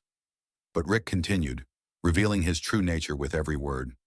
"If there's no reasonable guarantee of meaningful recovery, shouldn't we be considering comfort care options, allowing Maggie to die with dignity instead of prolonging her suffering indefinitely?" Dr. Mitchell looked genuinely uncomfortable as Rick's mask slipped further. "The medical indicators suggest we should continue aggressive treatment for now. But what's your honest personal opinion?" Off the record, Rick pressed, trying to manipulate the physician into supporting his predetermined conclusion. "If Maggie were your wife, would you want her to continue existing in this vegetative state?" Elena held her breath as Dr. Mitchell responded with careful precision. "Every patient deserves the opportunity to recover from their injuries." Rick's frustration became increasingly visible as Dr. Mitchell refused to provide the medical justification Rick needed for his murderous decision. "Doctor, I'm asking for realistic guidance based on your professional experience. My wife was an active, vibrant woman who valued independence and dignity above everything else.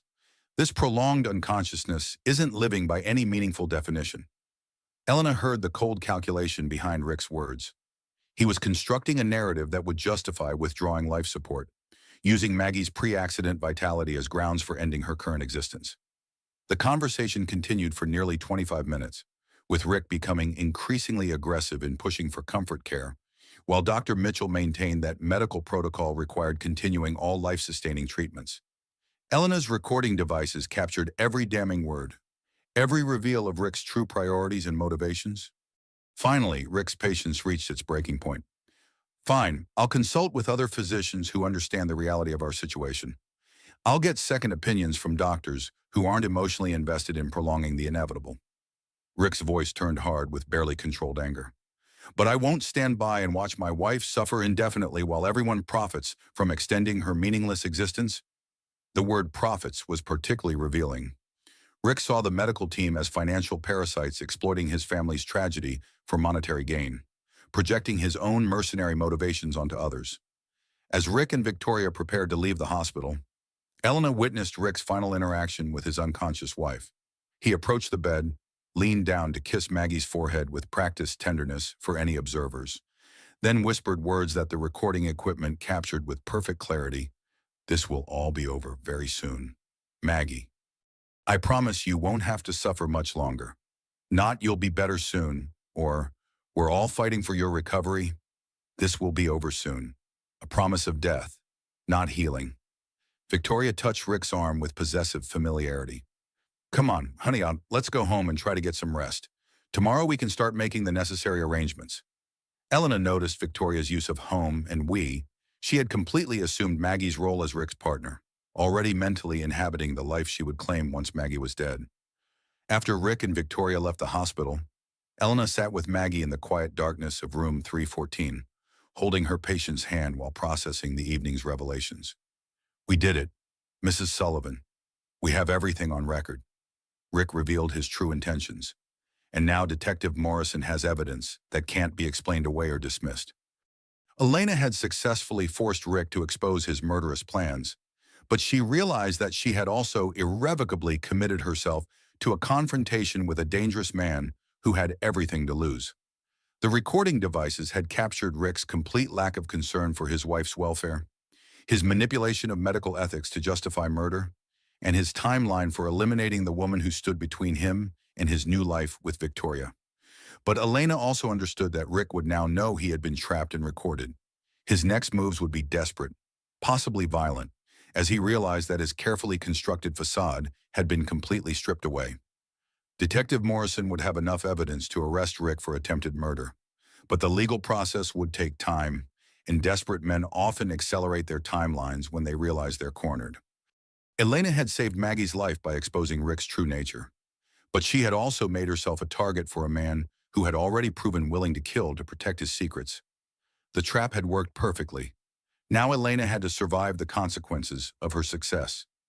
The heart monitor in room 314 beeped its steady rhythm as Maggie Sullivan continued fighting for her life, unaware that her survival had just been secured by the courage of people who barely knew her, but refused to let evil triumph over innocence. Elena Rodriguez had risked everything to expose the truth. Tomorrow would reveal whether justice could protect the innocent from the revenge of those who profit from their suffering. Elena remained in Maggie's room after Rick and Victoria departed, holding her patient's hand in the peaceful darkness, while her mind raced with the implications of what had been captured on the recording devices. The confrontation had exceeded her most optimistic expectations. Rick had revealed his complete lack of genuine concern for his wife's welfare, his manipulation of medical ethics to justify premeditated murder, and his timeline for eliminating the obstacle to his new life with Victoria.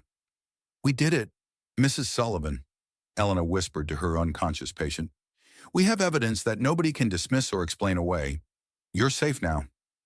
Detective Morrison arrived at the hospital within 30 minutes of receiving Elena's text message, accompanied by 2 additional investigators and a prosecutor from the district attorney's office. They gathered in the hospital's administrative conference room to review the evening's recordings and plan their next steps. The audio files were damning beyond Elena's wildest hopes. Rick's voice, cold and calculating, discussing his wife's life as if it were a business problem requiring efficient solution. His manipulation of medical terminology to disguise murder as mercy. His complete absence of emotional connection to the woman he had promised to love and protect for better or worse. We have clear, unambiguous evidence of intent to commit murder, the prosecutor announced after listening to the complete recordings. Rick Sullivan's recorded statements demonstrate premeditation, financial motive, and active planning to end his wife's life for personal benefit. Detective Morrison nodded with grim satisfaction. Combined with the financial evidence, the documented affair, and the testimony from medical staff about his inappropriate pressure to end treatment, we have enough for arrest and prosecution. What happens now? Sarah asked, her voice trembling with exhaustion and relief. We arrest Richard Sullivan on charges of attempted murder, insurance fraud, and conspiracy. We'll also investigate Victoria Brennan's role in the conspiracy, though her level of criminal liability will depend on additional evidence. Elena felt a surge of vindication mixed with apprehension. How quickly can you make the arrest? Tomorrow morning.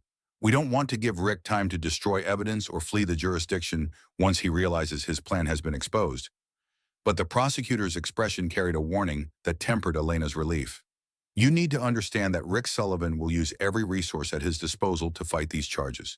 Expensive attorneys, character assassination, attempts to discredit witnesses and evidence. This legal battle is just beginning. Monday morning brought the confrontation Elena had both anticipated and dreaded. She arrived at Mercy General to find the hospital buzzing with news that few people could have predicted. Richard Sullivan, prominent businessman and pillar of the community, had been arrested at his home on charges of attempted murder of his wife. Victoria Brennan had also been taken into custody as a material witness and possible co-conspirator. Elena's role in exposing the conspiracy had become public knowledge, making her both a hero to those who admired her courage and a target for those who questioned her motives and methods. Rick's attorney had wasted no time launching a counterattack designed to destroy Elena's credibility and cast doubt on the evidence against his client. Formal complaints had been filed with the hospital administration, the state nursing board, and the district attorney's office alleging professional misconduct, violation of patient confidentiality, entrapment, and conspiracy to frame an innocent man. I could still lose my nursing license, Elena confided to Dr. Mitchell during a brief break between the chaos of media attention and legal proceedings.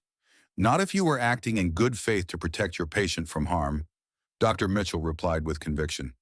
The hospital's ethics committee will investigate, but your documentation of Rick's suspicious behavior and your cooperation with law enforcement demonstrate professional integrity, not misconduct. The legal proceedings moved with surprising speed given the complexity of the case. Judge Patricia Westbrook granted an emergency hearing to address the immediate question of Maggie's medical guardianship, recognizing that Rick's arrest created an urgent need for alternative decision-making authority. The courtroom felt like a battlefield between competing versions of truth and justice. Rick's high-powered legal team presented him as a devoted husband, victimized by a conspiracy of disgruntled hospital staff and mentally unstable children who had misinterpreted normal end-of-life discussions as evidence of murder. Elena testified first, presenting the recordings and explaining her observations of Rick's behavior over the weeks leading up to his arrest. Despite aggressive cross-examination designed to portray her as an attention-seeking employee who had violated professional ethics, Elena's testimony remained steady and credible. Dr. Mitchell's testimony proved crucial in establishing the medical context for Rick's crimes. He explained Maggie's actual condition, the genuine potential for recovery that Rick had been trying to prevent, and the inappropriate pressure Rick had applied to justify ending treatment despite positive medical indicators.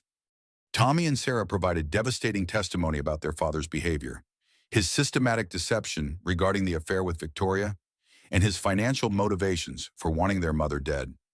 The fact that his own children were testifying against him carried enormous weight with the judge and jury, but the most powerful moment in the proceedings came when Grace Campbell Morrison took the witness stand. Maggie called me on the night before her accident, Grace testified with quiet strength. She had discovered Rick's affair with his assistant and had confronted him about it earlier that evening. He told her she would never survive on her own, that she was nothing without his financial support and social connections? Grace's voice grew stronger as she continued. Maggie laughed at him. She said, "Watch me, Rick. Just watch me prove you wrong." "What happened next?" the prosecutor asked. Maggie was driving to my house so we could plan her divorce strategy when the accident occurred. She was finally ready to leave him and start over on her own terms. Grace looked directly at Rick, her gaze steady and unforgiving. "She texted me at 9:47 p.m. saying, 'He chose her. Now I'm choosing me.'" The accident happened 36 minutes later. Judge Westbrook listened to every piece of testimony with growing concern and disgust. The pattern was unmistakable: a controlling, manipulative husband whose wife had discovered his betrayal and planned to leave him, followed by a convenient accident that left her helpless, followed by systematic efforts to end her life before she could recover and expose his crimes. Given the overwhelming evidence of conflict of interest, criminal intent, and active conspiracy to harm the patient, Judge Westbrook ruled, "I am immediately removing Richard Sullivan as medical decision-maker for Margaret Sullivan. Guardianship is transferred jointly to her children, Thomas and Sarah Sullivan, with court oversight to ensure all decisions prioritize the patient's medical interests and recovery potential." Rick's face went ashen as he realized that his carefully constructed plan had not just failed, but had been completely exposed and documented for legal prosecution. Victoria, sitting in the gallery, looked like someone calculating her odds of escaping prosecution by cooperating with authorities against her former lover. But the story's most miraculous and satisfying development occurred 3 weeks after Rick's arrest. Elena was conducting her evening rounds when she noticed something extraordinary in room 314. Maggie's eyes were not just open. They were tracking movement across the room, following Elena as she moved between the medical equipment and the bedside table. "Mrs. Sullivan, can you hear me?" Maggie's eyes focused on Elena's face with unmistakable recognition and intelligence. A slight but deliberate nod, the first voluntary movement she had made in nearly 3 months of unconsciousness.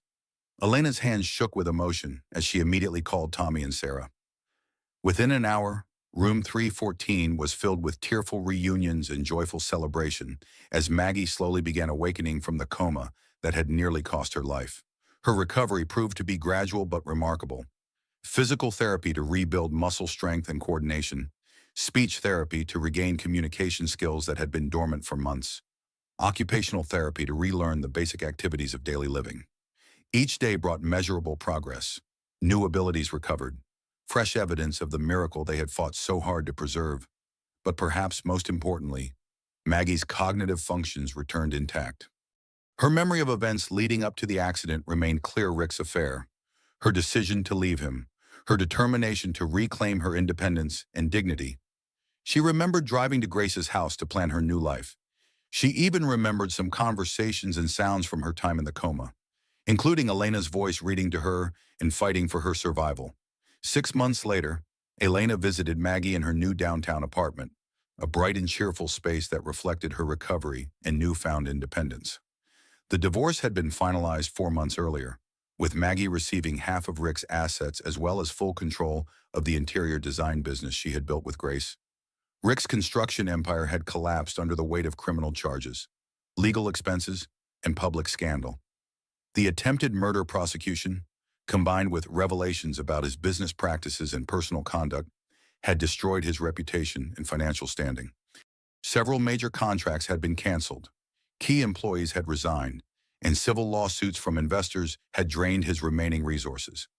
Victoria had abandoned Rick 2 months after his arrest, moving to another state with a new identity and a carefully crafted story about being an innocent victim of his manipulation. Gold diggers, Elena reflected, always abandon sinking ships with remarkable speed and efficiency. The ultimate justice was poetic in its completeness. Rick had not just lost his wife, but everything he had valued more than her life: his wealth, his reputation, his freedom, his future, all sacrificed in pursuit of a perfect crime that had been exposed by the very woman he had tried to kill. Maggie moved with grace and confidence as she prepared tea for their visit, her recovery nearly complete except for some minor short-term memory issues that continued to improve with time. She had transformed from victim to survivor, from someone who had nearly been erased by her husband's greed into a woman who had literally fought death and emerged victorious. Elena, I need you to understand something that might sound impossible, Maggie said as they settled into comfortable chairs by the window overlooking the city. During the coma, I could hear almost everything that was happening around me. Your voice reading to me, talking to me, fighting for me when everyone else had given up hope. Elena's eyes filled with tears of gratitude and amazement. You were fighting too, Mrs. Sullivan. I could see it in your brain scans, in the way you responded to stimulation, in your determination to survive. Rick thought he was so clever with his elaborate plan, Maggie continued, her green eyes sparkling with recovered life and hard-won wisdom. Get rid of the inconvenient wife, collect the insurance money, marry the young girlfriend, maintain his reputation as a respected businessman. He calculated every angle except one. What was that? Maggie smiled with the quiet confidence of someone who had faced death and chosen life. He didn't count on women looking out for each other. You, Grace, Sarah, even some of the other nurses who noticed his strange behavior. We all formed a network of protection around me without him realizing it. Elena drove home that evening with tears of joy streaming down her face, the kind of crying that happens when justice finally prevails after a long and difficult battle. Sometimes we shed tears not from sadness, but from the overwhelming relief of tension we didn't realize we had been carrying for months. Elena's transformation during this ordeal had been as profound as Maggie's physical recovery. She had begun as a witness to potential injustice and had become an agent of truth and protection. Elena's willingness to risk her career, her safety, and her future to save someone she barely knew had revealed depths of courage and moral conviction she had not known she possessed. The final validation came in the form of recognition from the State Nursing Association, which presented Elena with their highest honor for professional courage and patient advocacy. But more meaningfully, Elena had discovered her true calling as someone who would fight for vulnerable patients when they could not fight for themselves. Elena's wisdom, earned through this harrowing experience, was profound in its simplicity. Sometimes being truly professional means being completely human first. Rules and protocols exist to protect people, but when institutional systems fail, individuals must have the courage to step forward and do what is right regardless of personal consequences. The story concluded with both Elena and Maggie working together at a domestic violence shelter, using their shared experience to help other women recognize the signs of manipulation, control, and abuse before those patterns escalated to life-threatening violence. Elena continued her nursing career, but now with a specialization in patient advocacy and family crisis intervention. Maggie used her interior design skills to create safe, healing spaces for women escaping dangerous relationships. Their friendship, forged in the crucible of a life-and-death struggle against wealth and power, continued to thrive as they helped other women find the courage to choose themselves over relationships that threatened their survival and dignity. Elena's final moment of validation came in a quiet conversation with Maggie during one of their volunteer shifts at the shelter. I wasn't being paranoid that night when I heard Rick's phone call. Elena reflected. I wasn't overreacting or creating conspiracies from innocent conversations. I knew what I heard, and I trusted my instincts even when it meant risking everything I had worked for. You saved my life by refusing to be silenced, Maggie replied. You proved that sometimes the most important thing you can do is trust yourself when you know something is wrong, even if no one else believes you. The heart monitor that had once counted the fragile moments of Maggie's survival in room 314 was now silent, no longer needed. Maggie Sullivan had not just awakened from her coma, she had awakened to a new life of independence, dignity, and purpose. Elena Rodriguez had discovered that love makes us brave, and that sometimes love comes from the most unexpected places. A nurse who barely knew her patient but refused to let evil triumph over innocence. Rick Sullivan's perfect crime had been destroyed by the one thing he had never understood or valued: the strength of women who refuse to be silenced, who protect each other, and who choose truth over convenience even when the cost is enormous. The nurse had been recording. Because of her courage, a woman lived, justice prevailed, and the power of human decency triumphed over greed, manipulation, and murder. Some battles define who we truly are when everything is at stake. Elena Rodriguez had discovered that she was someone willing to risk everything to save a life, and that discovery had transformed her into exactly the kind of person the world needs: someone who listens to the vulnerable, speaks for the voiceless, and never stops fighting for what is right. Justice served, truth revealed, love victorious. The story ended not with revenge, but with redemption. Not with destruction, but with healing. Not with silence, but with the powerful voice of someone who refused to let innocence be destroyed by evil. Elena Rodriguez had kept her promise to Maggie Sullivan. "I won't let him hurt you." In keeping that promise, she had saved not just Maggie's life, but her own soul, and had proven that sometimes ordinary people are capable of extraordinary courage when love demands it. The recording had captured the truth. The truth had set them both free. Elena's courage saved a life, but stories like this need to be shared so others can recognize the warning signs. If this opened your eyes to how manipulation and control can hide behind wealth and respectability, hit that like button to help others find this story. Share your thoughts in the comments about what you would have done in Elena's position. Sometimes discussing these situations helps us all think more clearly about protecting the vulnerable. And if you believe in the power of ordinary people doing extraordinary things when it matters most, subscribe for more stories that prove justice can prevail even against overwhelming odds. Your engagement helps these important stories reach people who need to hear them.